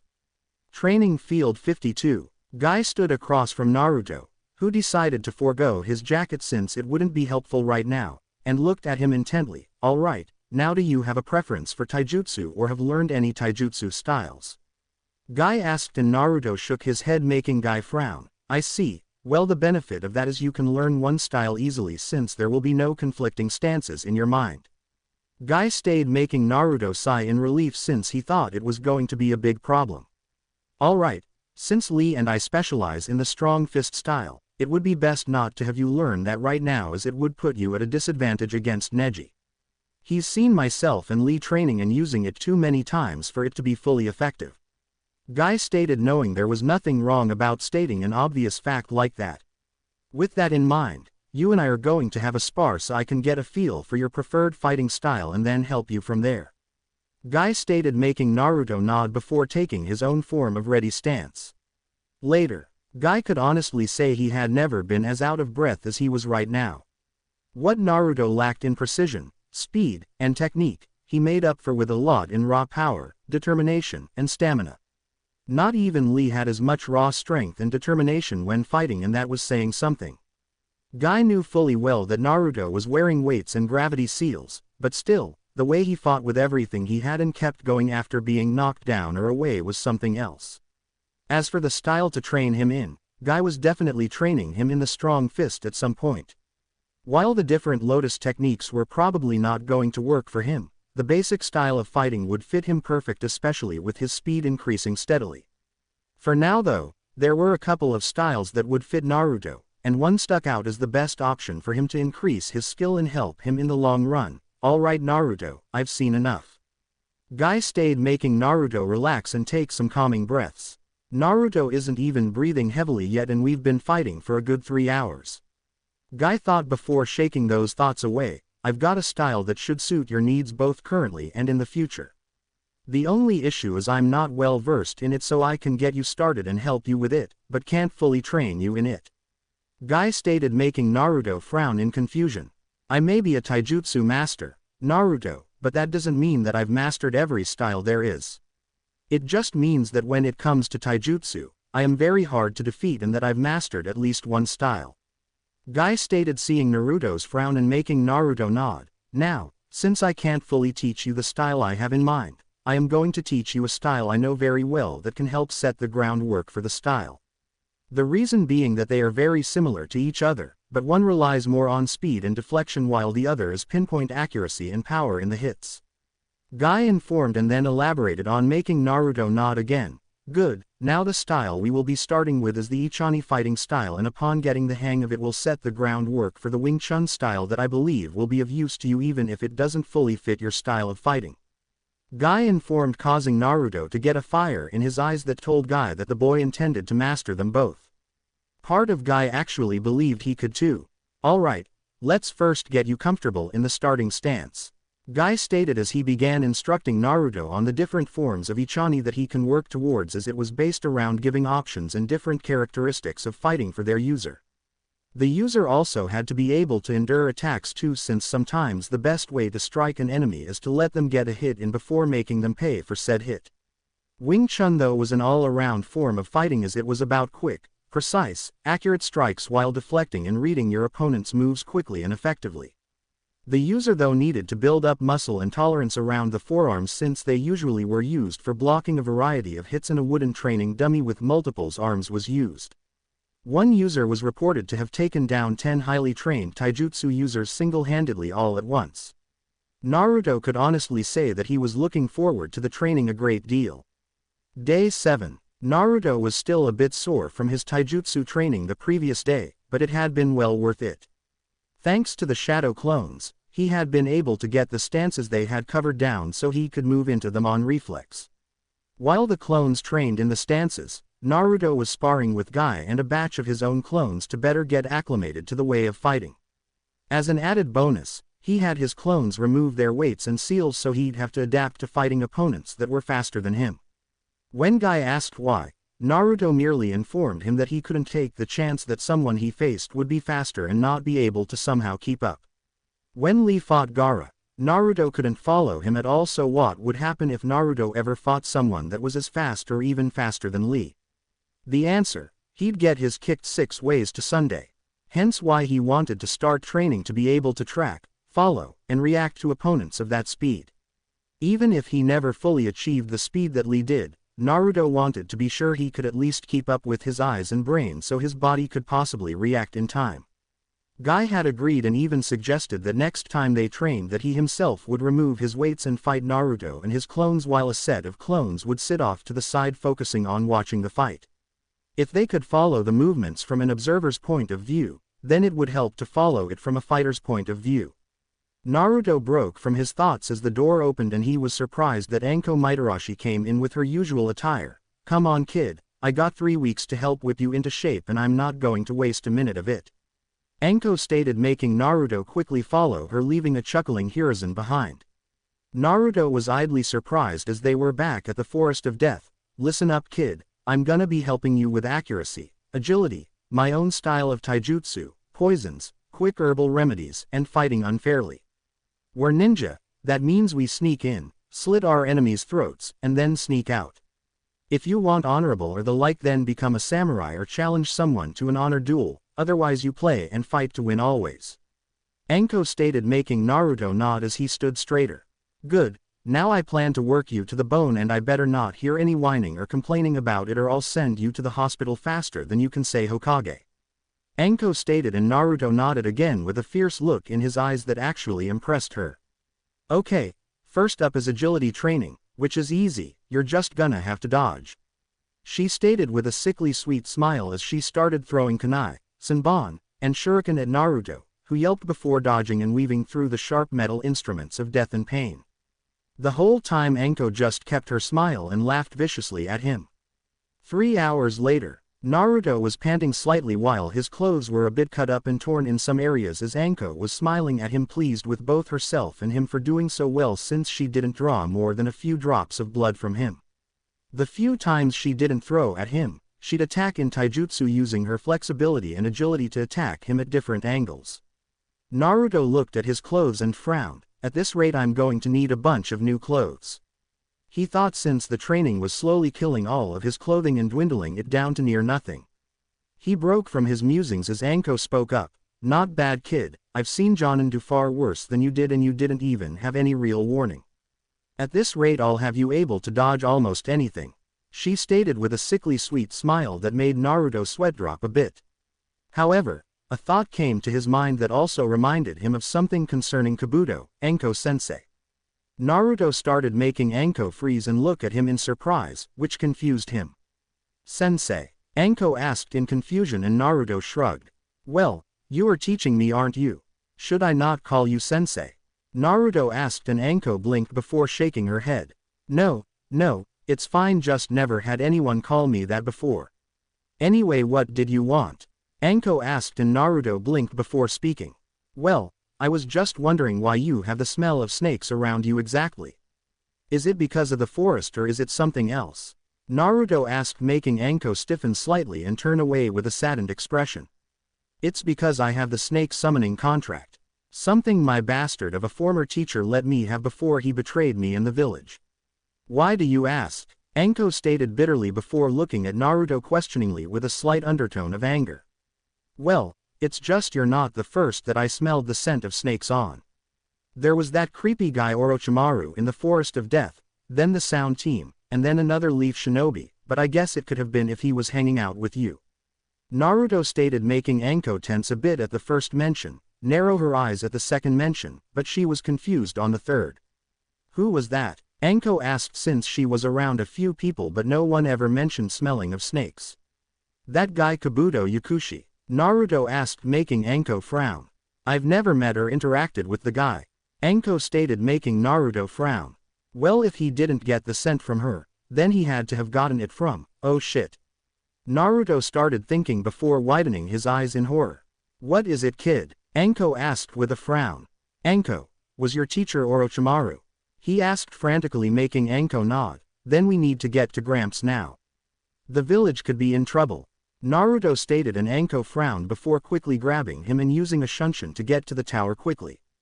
Hiruzen, of course, was surprised at Naruto and Anko appearing in his office. Anko, Naruto, what's wrong? He asked, seeing Anko looking serious and Naruto looked frantic. Gramps, I think Orochimaru has a spy in the village. Naruto stated, making Hiruzen and Anko stiffen. That's a bold claim, Naruto. Do you know who and have proof? Hiruzen asked and Naruto nodded. His name is Kabuto Yakushi. Ever since I've been working with Ibiki-sensei, I've started going over people I've met to have a read on them inside my head, and something kept sticking out about Kabuto that I couldn't place until I talked to Anko-sensei. Naruto stated, making Hiruzen frown and look at Anko. Apparently the guy smells like snakes, but I've never even met the guy and there are no indigenous snakes in the Forest of Death. Anko stated, and Hiruzen frowned further before asking an Anbu to retrieve Ibiki to join them, which he did a few minutes later and was being filled in. That's suspicious, yes, but is there any other evidence? Ibiki asked, since they needed to be sure, and all three turned to Naruto. Well, for one, he's taken the Chunin exams 7 times now. Naruto stated, making them widen their eyes in shock since no one took the exams that many times without something being seriously wrong. Ibiki quickly got his file and looked it over. He's right, all 7 times he made it past the second exam and then suddenly just quit, claiming he had no more chakra to go on. It also shows that he's been staying by the hospital and hasn't been out on many missions besides C-rank border patrols. Ibiki stated with a scowl, knowing that this had slipped past his notice and it would be easy for Kabuto to get information out of the village because the Hokage sent him outside it. This is serious. Naruto, what other evidence do you have to further your case? Hiruzen stated, since they needed as much ammo as possible in order to ensure they got the right person. Well, he also had information on native and foreign shinobi like Gaara, but he had detailed information down to how many of each rank mission they had taken. He knew that Gaara had taken B in a rank missions without even getting a scratch. He knew how many missions Lee had been on, who his teammates were, what their specialties were, and everything else too. Naruto stated, making them all look on in shock and horror, since there was no way a genin could access that kind of information without some form of treason occurring. Ibiki, get Kat and her squad and find this boy and his teammates. I want them found, captured, and interrogated, no holds barred. If they can't be captured, then I want them seriously wounded to ensure they can't make it far. If needs be, then eliminate them to keep from reporting to any possible enemies. Hiruzen stated, going into full military mode, making Ibiki nod and was about to leave when Naruto interrupted. Wait, those sound genin. They smelled of snakes too, and I think Sakura mentioned they worked for Orochimaru when they attacked us in the forest. Naruto stated, making them stiffen in fear. If Orochimaru had a village at his beck and call, then there was no telling how much trouble the Leaf could be in. Get them as well, Ibiki, but do it as quietly as possible and do not tell anyone what you are doing or why. If they ask, tell them it's a Hokage mission and to pry is to be tried with treason. Hiruzen stated, knowing this was indeed serious, especially with Jiraiya sending news about Sound having recruited a lot of missing nin and ronin within the past few months. That could only mean Hiruzen's former student was gearing up for something big.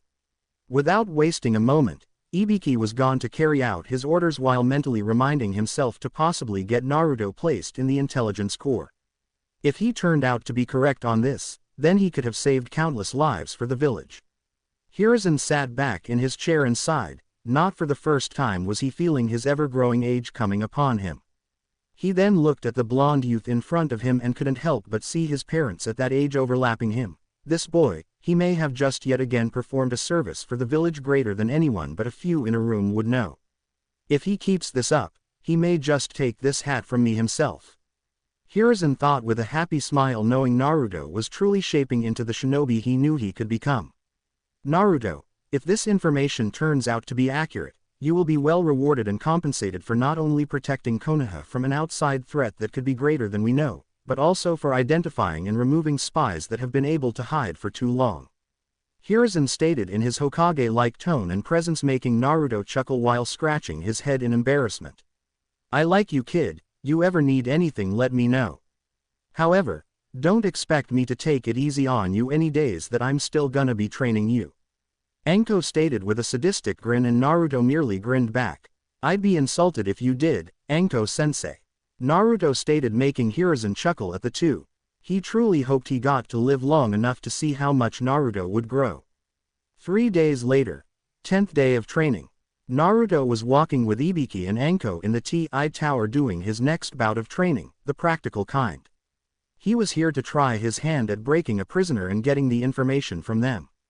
His targets were Zaku Abumi, Kintsuchi, and Yoroi Akado, the 2 remaining sound shinobi, as Dosu was found dead the previous day and one of the spies that couldn't get away from the hospital. As for the others, Masumi Tsurugi was dead from a poison that Kankuro had on his puppet's arms, and Kabuto was in the wind, but every available Anbu was on the lookout for him. Ibiki and Anko both had approached the Hokage about having Naruto do it under supervision. When asked why, they explained not only would it be good experience for Naruto, but it would also help him grow as a shinobi. He had already been on a mission where interrogation was needed and had no idea what to do, so what if it happened again? Kakashi clearly wasn't teaching effectively, and where else would Naruto learn? Better that he try his hand at it in a controlled environment than trying first in the field where screwing up can ruin things. If he made a mistake in the normal interrogation, then it was at least fixable thanks to the medics they had on hand and the experienced interrogators and guards. Hiruzen had relented, but he wanted guards and both of them in place should something go wrong. The two agreed before informing Naruto and telling him to think of ways to extract the information himself while giving him what info they had in the 3 targets. Ibiki and Anko made it clear they weren't going to help him in getting the information and he had to think of the ways to interrogate them himself. He had agreed and spent the previous 2 days thinking of what he could do to them and what would be most effective against each person. Of course, Naruto's main job was to extract information and get details on what Orochimaru was planning, since it wasn't hard to deduce it was going to take place during the finals for the Chunin exams. While breaking one would be enough, there was the likelihood that each only had a piece of the plan, so having the 3 different accounts would help get a better idea of the whole plan. However, regardless of if he failed or not, it was good practical experience for him. He then stopped at a room where Yoroi was tied down to a chair and Ibiki let him in before closing the door. Ibiki and Anko would be watching and making notes of anything that came out, as well as Naruto's methods, since he could be as cruel or kind as he pleased so long as he got the results and didn't cross a specific line. Naruto walked in and pulled a chair in front of Yoroi. Really? Out of everyone in this piece of shit village that they could have sent, they sent the loudmouth ninja wannabe from the Chunin exams. Yoroi mocked before he was forced to turn his head as Naruto backhanded him, making him lose a few teeth.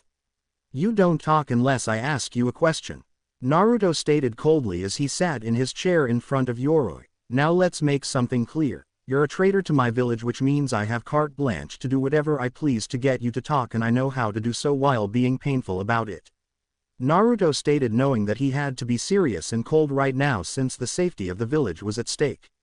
"Now, you're going to answer my questions about what Orochimaru is planning, and before you say you're not going to answer," Naruto stated before stabbing Yoroi in the foot, making him yell in pain. Naruto then placed his hands on the arms of the chair and looked at him. "I will get the information from you, whether you decide to cooperate with me right away or not," Naruto stated before Yoroi started chuckling before laughing as he grabbed Naruto's wrists with his hands. "Let's see how talkative you are when you don't have any chakra," Yoroi stated with a dark grin, knowing he'd tried to pull away and thus help Yoroi get free of the chair. His plan was trashed, however, when Naruto started laughing. "You think I'm worried about you stealing my chakra? You're mistaken. I have enough chakra that I could stand here all day and not feel tired at all, but I won't need to since you're just going to harm yourself doing this," Naruto stated with a dark smirk, making Yoroi frown in confusion before he screamed as his arms started to feel like they were on fire. What is this?" Yoroi screamed in agony and Naruto just smirked.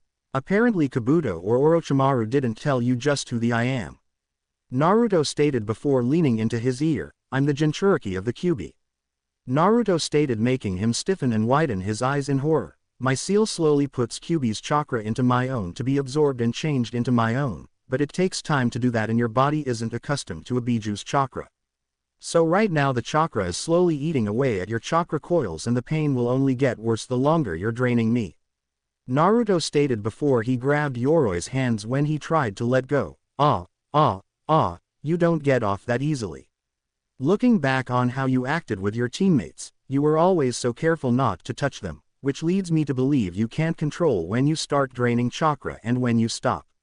So until you tell me everything, I'm just going to hold on and keep letting you drain my chakra, thus letting your coils slowly deteriorate while your body is in agony," Naruto stated, making Yoroi panic as he tried to get free only to scream as the burning reached his shoulders and started to travel down his back. "This will end if you tell me everything you know, otherwise I'll hold on to you until the chakra starts getting to your vital areas. Then I'll let go and just leave you in the agony of having your coils burned out while your chakra starts to eat away at your own body and you slowly succumb to a painful, agonizing death with no way to fix it or numb the pain," Naruto stated coldly, and it didn't take more than another minute before Yoroi was spilling his guts about everything he knew about Orochimaru's plan, including his, Masumi's, and Kabuto's roles to play when the time came. When he finished, and swore pleadingly enough that it was all he knew, Naruto released him and left the room. However, no sooner did he close the door did he rush to the nearest trash can and empty his stomach.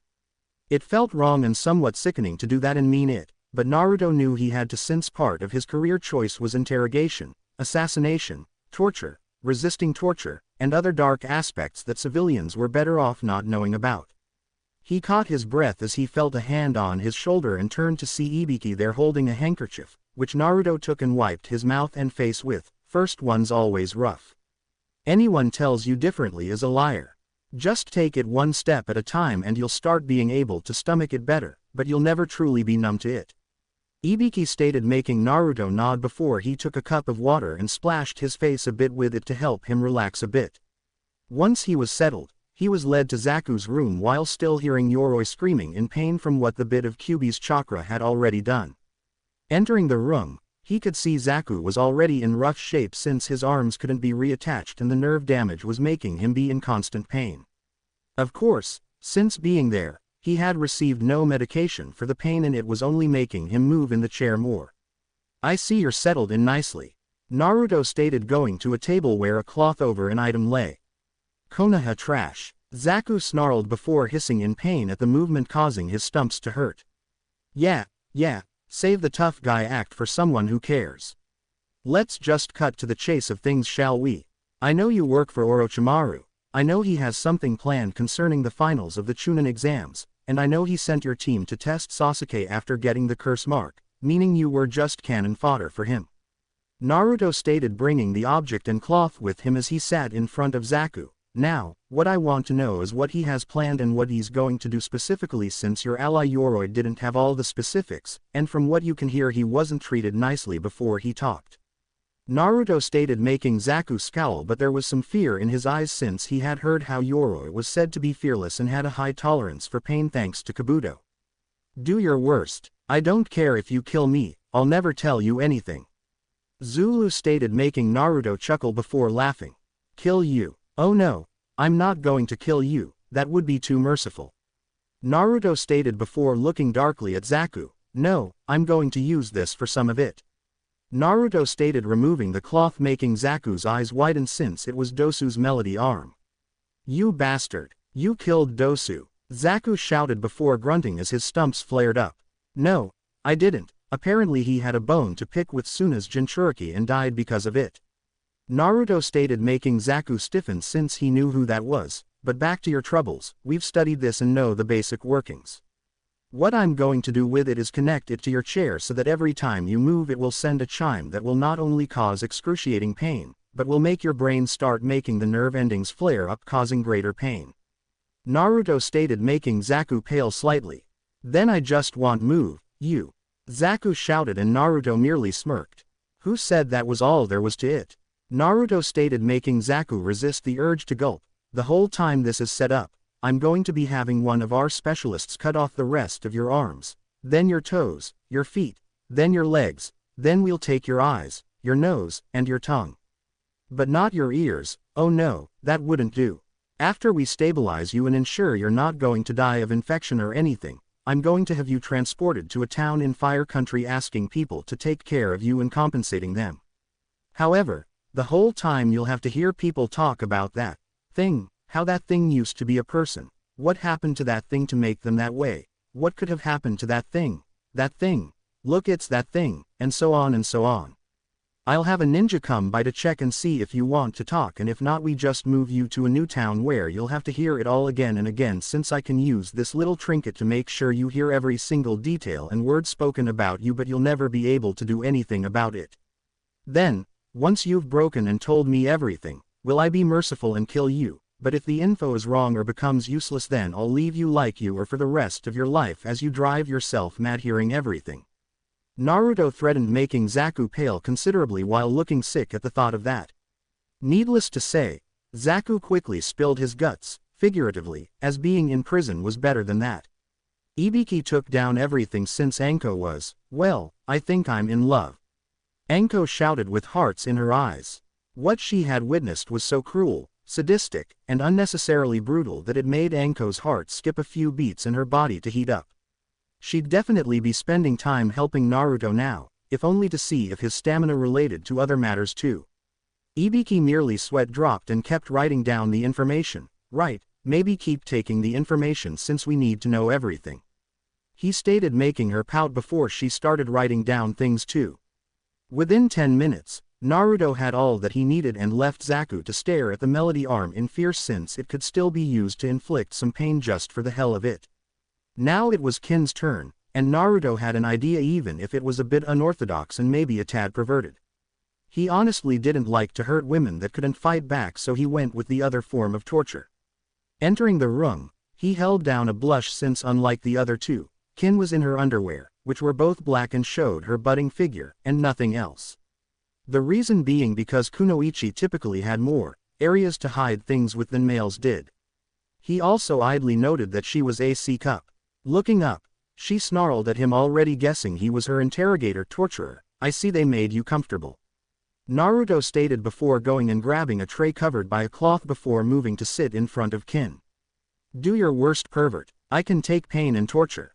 Kin stayed, making Naruto shrug. "Torture will happen, but it's not gonna be painful," Naruto stated, making Kin stiffen and narrow her eyes.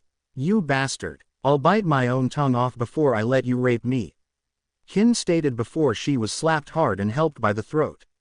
Kin looked up and shivered in fear, seeing the dark look in Naruto's eyes as well as them flashing red for a second.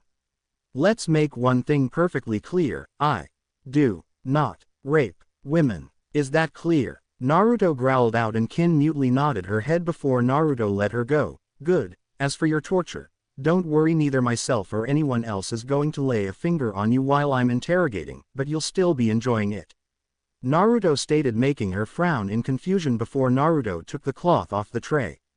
Those are my bells," Kin exclaimed in shock while seeing there was something else on them that looked like weird scribbled lines.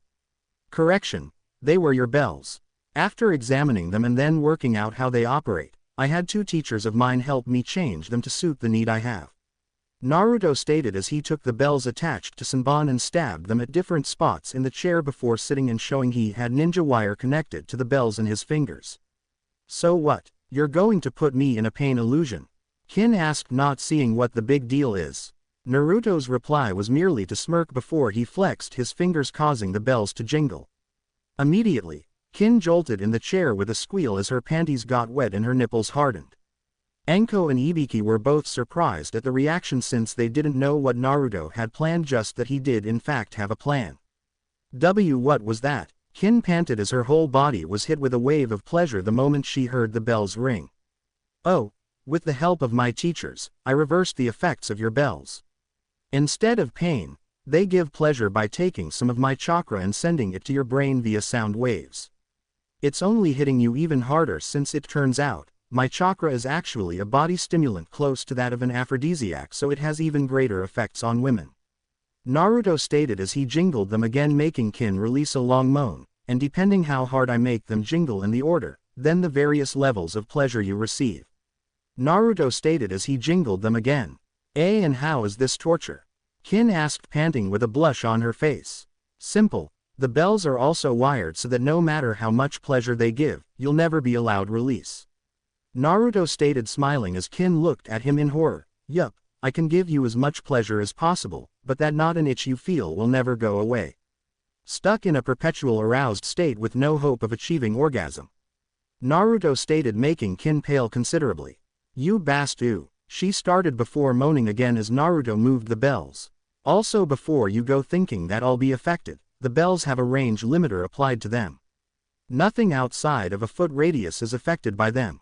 Meaning I can sit here all day relaxing as the bells ring and you get pushed to the edge of orgasm, but never able to achieve it," Naruto stated as he jingled the bells another 3 times.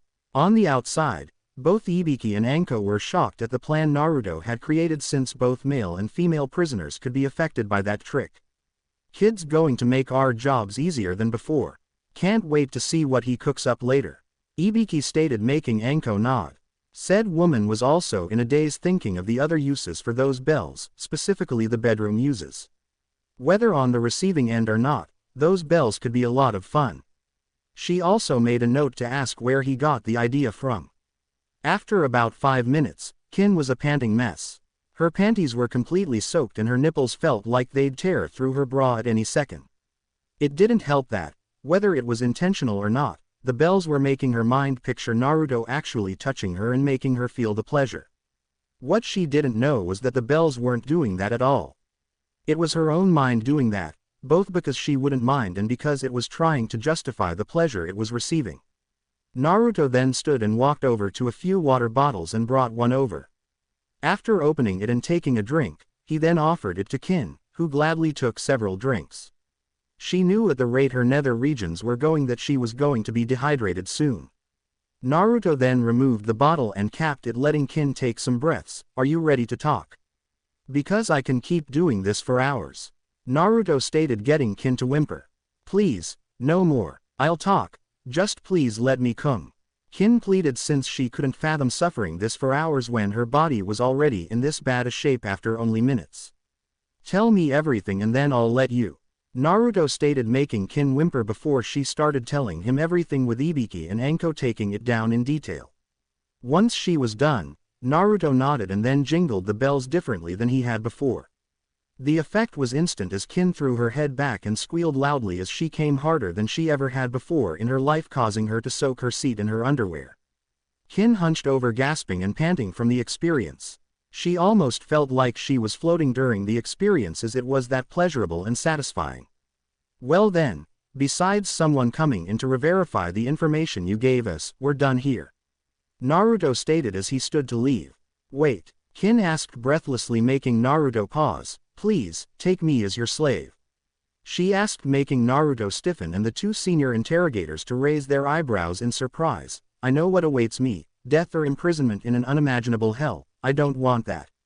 The pleasure the bells gave me, my mind saw it as it all coming from you and made up various scenarios for it. Please, I'd rather have the pleasure than the pain, and I've already betrayed my village entirely. Kin stated in a desperate tone as her body wanted a full release instead of just a sensational one. Naruto was silent a long moment before he answered. I can't promise anything. I don't know the laws and procedures concerning this, and I believe the Hokage has a say in it. If it is possible, then I will do it, so long as you actually want it to happen and not just because you're in a haze of lust and pleasure. Naruto stated as he looked back at her before heading for the door.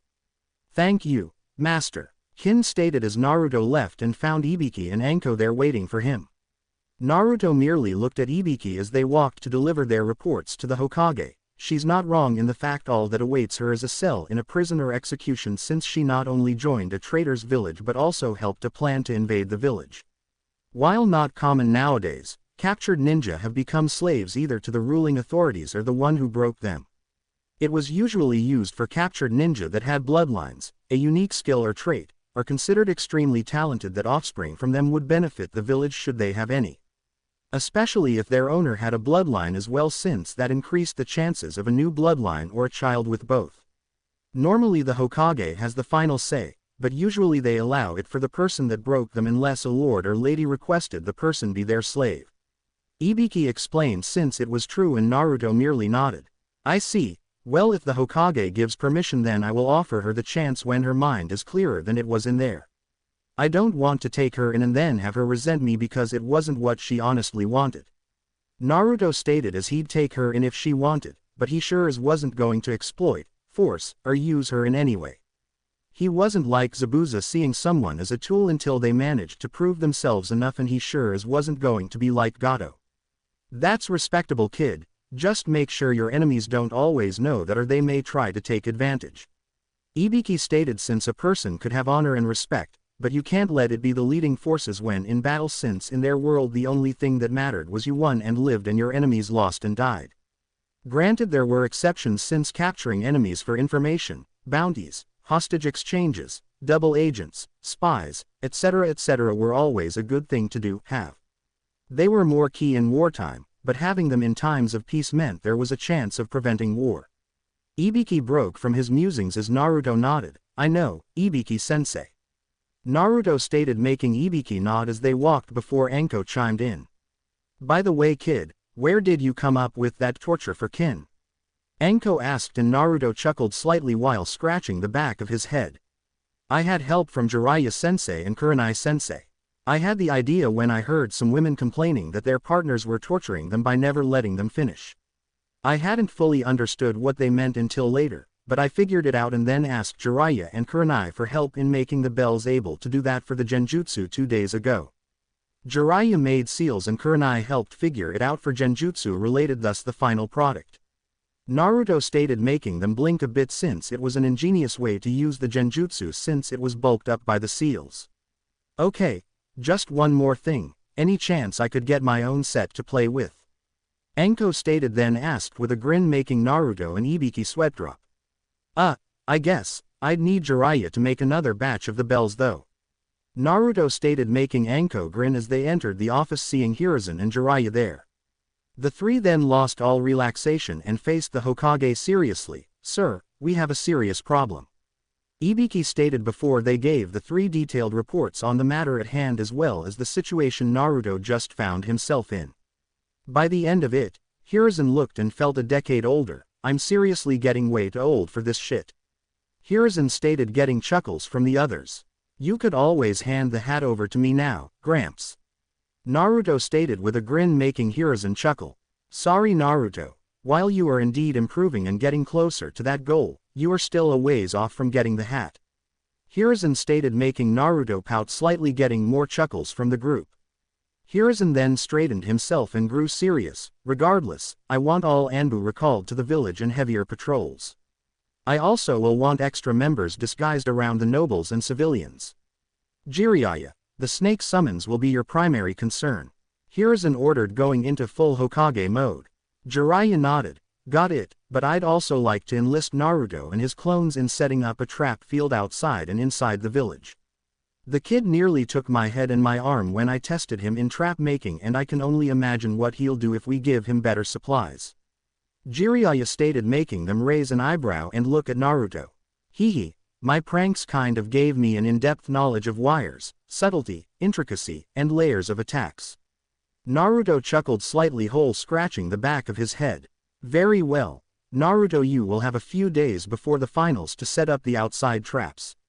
The inner traps will have to be done during the finals when we can have those not attending moved away from any potential fighting. Jiraiya, you work with him on the layouts since we can have our forces lead the enemy into the traps as well as know how to avoid them. Hiruzen stated, making the two nod before more specifics were discussed. 4 days later, 14th day, Naruto quickly moved his weapon to parry the attack aimed at him by his sparring partner and then quickly pressed the attack back, pushing it into a deadlock. Said opponent was a beautiful woman with purple hair and rust-colored eyes. This was Yugao Azuki, Anbu squad leader and swordswoman of the village and Naruto's sword trainer. While Jiraiya was away, he had stopped in Wave Country and heard about what Naruto had done. However, he also knew about certain traditions and rules the 7 swordsmen lived under. With that in mind, he explained some things to the people of Wave, and they gladly helped move the 2 graves to within Wave's borders and had 2 proper headstones crafted and put in place while Jiraiya took the sword to give to Naruto.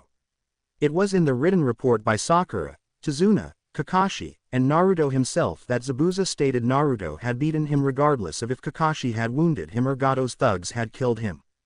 Because of this, under tradition and code followed by the 7 swordsmen, the Kubikiribocho belonged to Naruto now.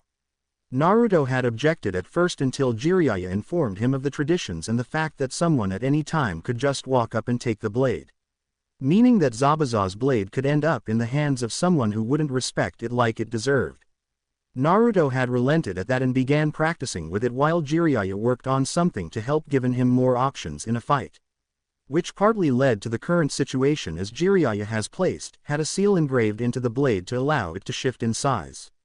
It could be its large and intimidating Zanbato appearance, or it could shift down to the length of a katana or even further to that of a knife. This was for practicality as well as usage, since if Naruto was in a tight corridor or in close proximity to allies, then the sword would be near useless, but if it could change size, then he could use it regardless of the setting or situation. The one thing Naruto had requested with the seal was that the weight of it wouldn't change unless he put some chakra into it. He didn't want to risk losing it while in the short version to an enemy, but if the shortened blade still weighed the same, then it would be hard for an enemy to steal it. Plus the added bonus of swinging it while light, then increasing the weight upon contact, would be hard to match and fight off. Which now leads us to here and now with Naruto training, sparring against Yugao when she wasn't on duty. Yugao had been happy to train Naruto since few ninja had a weapon of their own, let alone took up the sword. She also hadn't had an apprentice before, and from the reports the Hokage was getting, she wasn't sure if there was someone better than Naruto to have as an apprentice.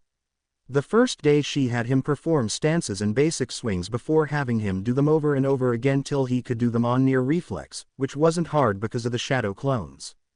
After that she started helping him with more advanced attacks and forms leading up to now with them clashing blades on near equal ground. It was nearly equal since Naruto had the strength and speed, but Yugao had the experience, finesse, and mastery of the weapon on her side. As usual though, the battle was proving to be too close for either to get a significant advantage over the other.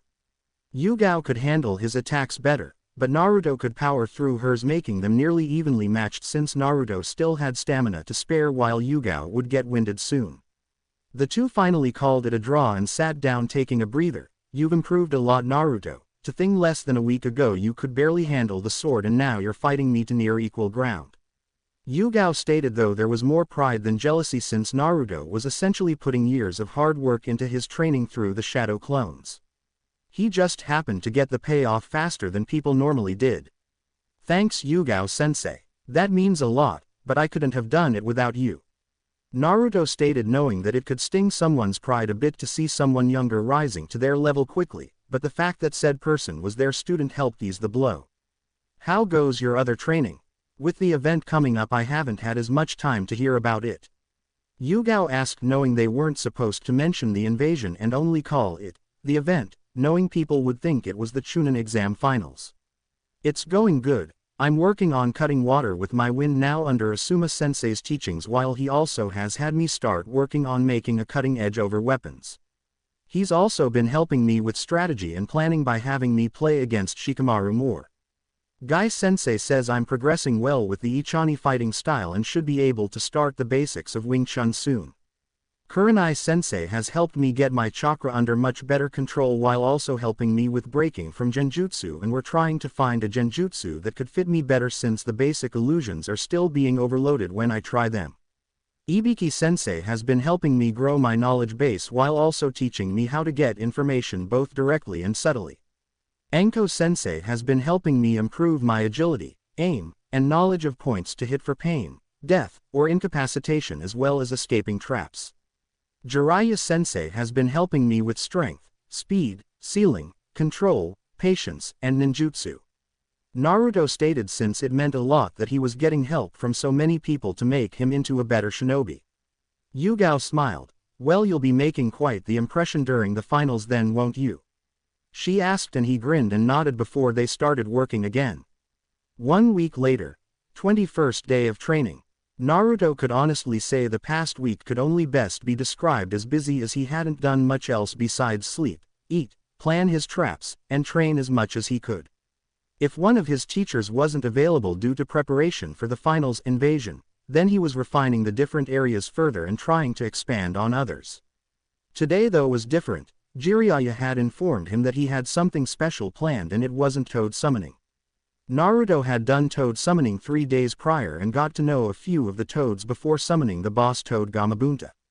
It took some talking, but Naruto convinced the boss to let him summon the clan on the condition that if he made Chunin then he had to share a drink with Gamabunta. Since then Naruto had been summoning the various toads, but he had summoned Gamakichi and Gamatatsu, the sons of Gamabunta, the most since they were actually around his age and was bonding and working with them the most. Now though he was standing before Jiraiya, who had 3 bags next to him filled with different balls while a bunch of Naruto's clones were working on sealing arts. "Alright, now that your control is better and you have some jutsu, I think it's time you learned a technique that my best student created, the Rasengan," Jiraiya stated before forming said ball of energy in his hand, making Naruto look at it analytically. If he had been shown that move before Ibiki began helping him, then Naruto probably would have gone starry-eyed before jumping around asking to learn it. Now though, he was studying it and seeing what he could, which at the moment was chakra swirling and battling itself while contained in the ball shape. Jiraiya smiled, seeing Naruto taking the time to analyze the jutsu when shown to see if there were any secrets to be gained from it. It was leaps and bounds beyond how he was 3 weeks ago. Now, this jutsu is a close combat in your face type of jutsu, Jiraiya stated as he slammed the ball into a boulder, destroying it into small pebbles. Naruto merely raised his eyebrows in surprise as Jiraiya turned to face him. "Alright, now the first step is rotation," he stated, handing Naruto a water balloon. "Your job is to rotate the water to the point that the balloon bursts," Jiraiya stated, taking his own balloon causing it to instantly explode. Naruto frowned before he held his balloon and focused, causing the balloon to shake and bubble slightly before a couple minutes later the balloon burst. Jiraiya was actually surprised as it took him 3 days to get the first step done, but he also knew that Naruto had way more chakra than he did, so the force wasn't that hard to create for him. Good job, you're doing it much faster than I or my previous student did. Now I want you to keep doing it until you can do it nearly instantly, since your opponent could take advantage of the time it takes you to make the jutsu regardless of how little time it is. So the shorter time the better, since it will give your opponent less time to react. Jiraiya stated, making Naruto nod before he sat down and took the bag of water balloons and got to work. An hour later had Naruto bursting the balloon at 1 second of activating the chakra, which Jiraiya told him was the best they could hope for, since it was actually faster than that. The reason being is that it took Naruto a 1/4 second to think to do it, 1/4 to actually do it, 1/4 for Jiraiya to perceive him doing it, and finally 1/4 for Jiraiya to react to it. So in reality, Naruto was getting it done in about half a second despite them not being able to track it faster. Good job, Naruto. Now the next step is power. Jiraiya stated as he took a rubber ball and caused it to burst loudly. This rubber is stronger than the balloons and there's no water to churn and help burst it. Jiraiya stated, handing one to Naruto, who quickly made it pop on one side. I figured this would be a bit easier for you than it was for me, but that's only because you have so much chakra and you're getting the control over it. However, you still have to keep working on it till the whole ball bursts, not just gains a hole. Jiraiya stated, making Naruto nod before he took another and started again.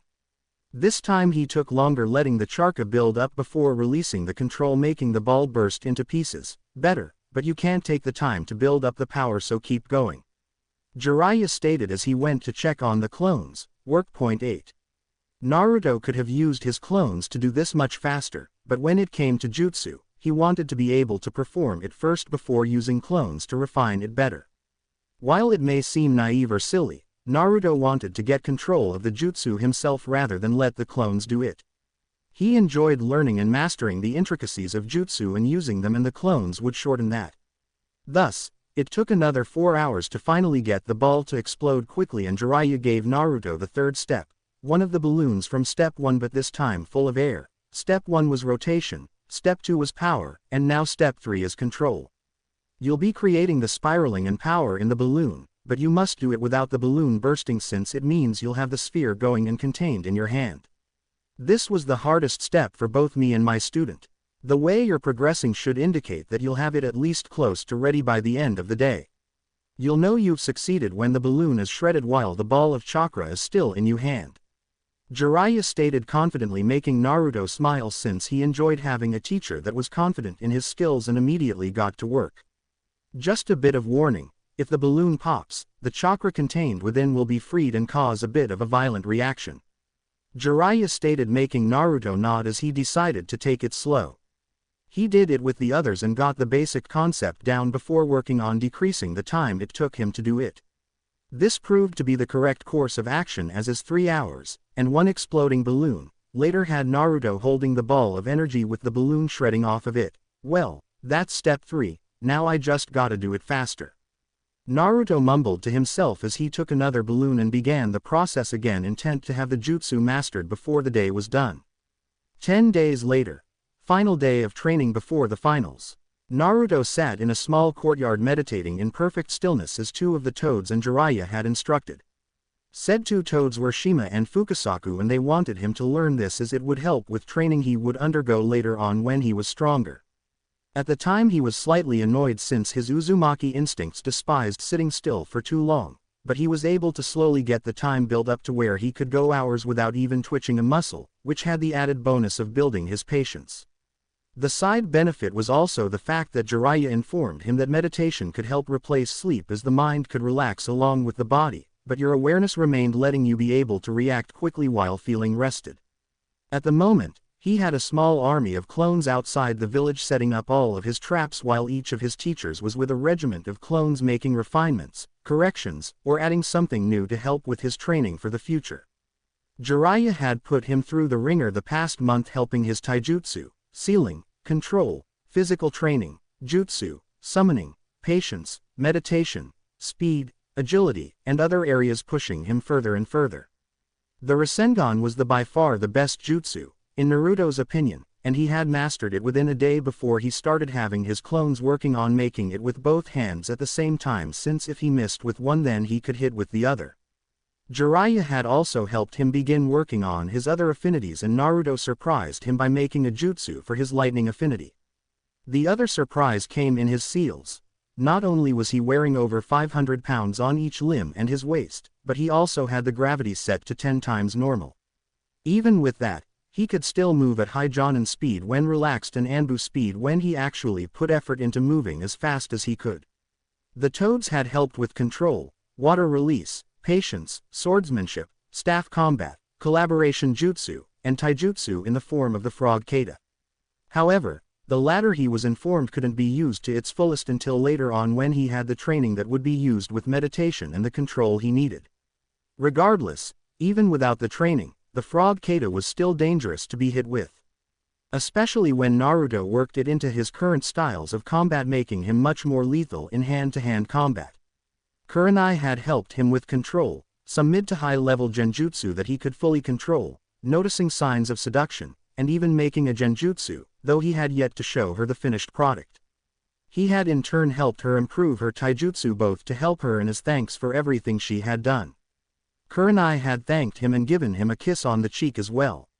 Anko had helped with his accuracy as well as learning to throw Senbon with deadly or incapacitating accuracy. She also covered points to cause pain, death, and incapacitation while helping with his agility, flexibility, and taijutsu. She also showed her own brand of torture techniques and traps, which Naruto took note of to add to his already impressive repertoire of trap makings.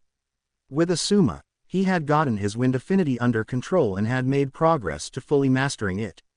Naruto had mastered the trenching knives, and Asuma had even surprised him by giving him a unique set that were a little wider and had spikes along the hand guard. Thus they were as much a punching weapon as they were a stabbing and slashing weapon. They were even more versatile as they had a small knife point on top of them as a way to block and stab. Naruto and Shikamaru also benefited from playing each other as they both grew as strategists as well as planning and adapting. Ibiki had made him into an excellent psychoanalyst as well as interrogator that was second only to Ibiki in the ways of torturing the prisoner without physical contact. Ibiki had helped him block out annoyances, taunts, emotions, and anything else that could get in the way during battle and how to deal with the aftermath once it was done. He had also helped heal some of the psychological wounds Naruto had suffered at the hands of the village, since one could only be treated as a nuisance, less than human, something that shouldn't be in the village, or as a threat while being glared at constantly without having some form of wounds to you both psychologically and emotionally. It had actually made Ibiki want to drag half the village in and see how they liked psychological trauma being done to them and not being able to do anything about it. Anyway, Ibiki had also helped him with his method of taking pain and blocking it out, which was actually helping him with some of his taijutsu training, since Guy found another taijutsu that would fit him. Speaking of which, Guy had been happy and excited to train Naruto so extensively, since outside of Lee, he hadn't really trained anyone in taijutsu. Naruto had mastered the Ichani style and had gained the experience to use it through his clones fighting him, more clones, and Guy. Another style that Guy had stated he'd help Naruto with in addition to the strong fist was the iron body style, which was designed for taking hits and lasting through them regardless of how damaging they'd be on others or even resisting damage altogether. It also focused on powerful strikes that could drop an opponent with one hit. In addition to that, through the Ichani style, he had learned parts of the Wing Chun and had used scrolls provided by Guy to fill in the gaps, and was even learning weapons for the two styles. His Ichani training came with staff combat, which helped him with the toads since he learned to use a Sasumata staff from them. He preferred the small pitchfork trident head than the hammerhead or the wide fork style that was used for pinning pushing. It also had the benefit of being made from a kanabo, so even if he couldn't hit with the head, the shaft would hurt like hell if not kill. It even had a holder ring at the end to allow for increased range and swinging power. Wing Chun also had bow staff combat, but the harder weapon were the butterfly swords. The swords weren't much bigger than the trenching knives, but the thing about them was they could be sheathed together, making it look like one knife blade. The problem with butterfly swords was that they required complete awareness of your body and the blades at all times and then incredible speed to move and attack while still using the Wing Chun principles with the blades. He had begun to get speed with them, but they weren't comfortable. Jiraiya had helped solve that problem by visiting a local weapon craftsman and making a pair, but instead of the normal large bladed heads, they were a sleeker recurved version for better speed and control. Since the change, Naruto had gotten better with them and was fighting even more efficiently and progressing better. Even Jiraiya and Guy were impressed by what Naruto could do with the blades as he and his clones sparred to get a better handle on them. Even with the weights and gravity, Naruto could still move faster than a few could track with those blades. Speaking of blades, Yugao had turned Naruto into a truly accomplished swordsman to the point that Yugao was trying her hardest to keep up and at least match him. He had learned different moves for Yugao's style of sword fighting and was quickly getting the hang of the Kubikiribocho in its large form and its knife form. Naruto could also swing at the same speed regardless of the weight the blade had from the seal. This in turn made him dangerous and deadly regardless of the size and weight of the blade. Naruto broke from his reviewing as a voice reached him. "Naruto-sama, it's time for you to come home as you requested." Kin stated, standing in a modest maid outfit that showed off her figure and midriff, yet not so much that she'd look like a.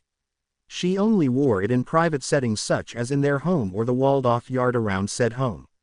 Which was another thing. Naruto had gone to Kin 5 days after her interrogation and she still wanted to serve him over the alternative. So after filling out paperwork, Naruto had let Kin choose the methods to show how she would be shown as his slave servant. Apparently she not only had to have a seal upon her to ensure she never betrayed Naruto or Konoha, but she also had to have a physical marking to show that she belonged to Naruto. The choices were a collar choker, a seal tattoo visible, piercings with tags, or any combination of them.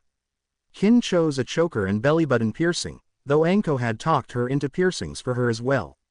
Since then, he and Kin has been living in their new accommodations.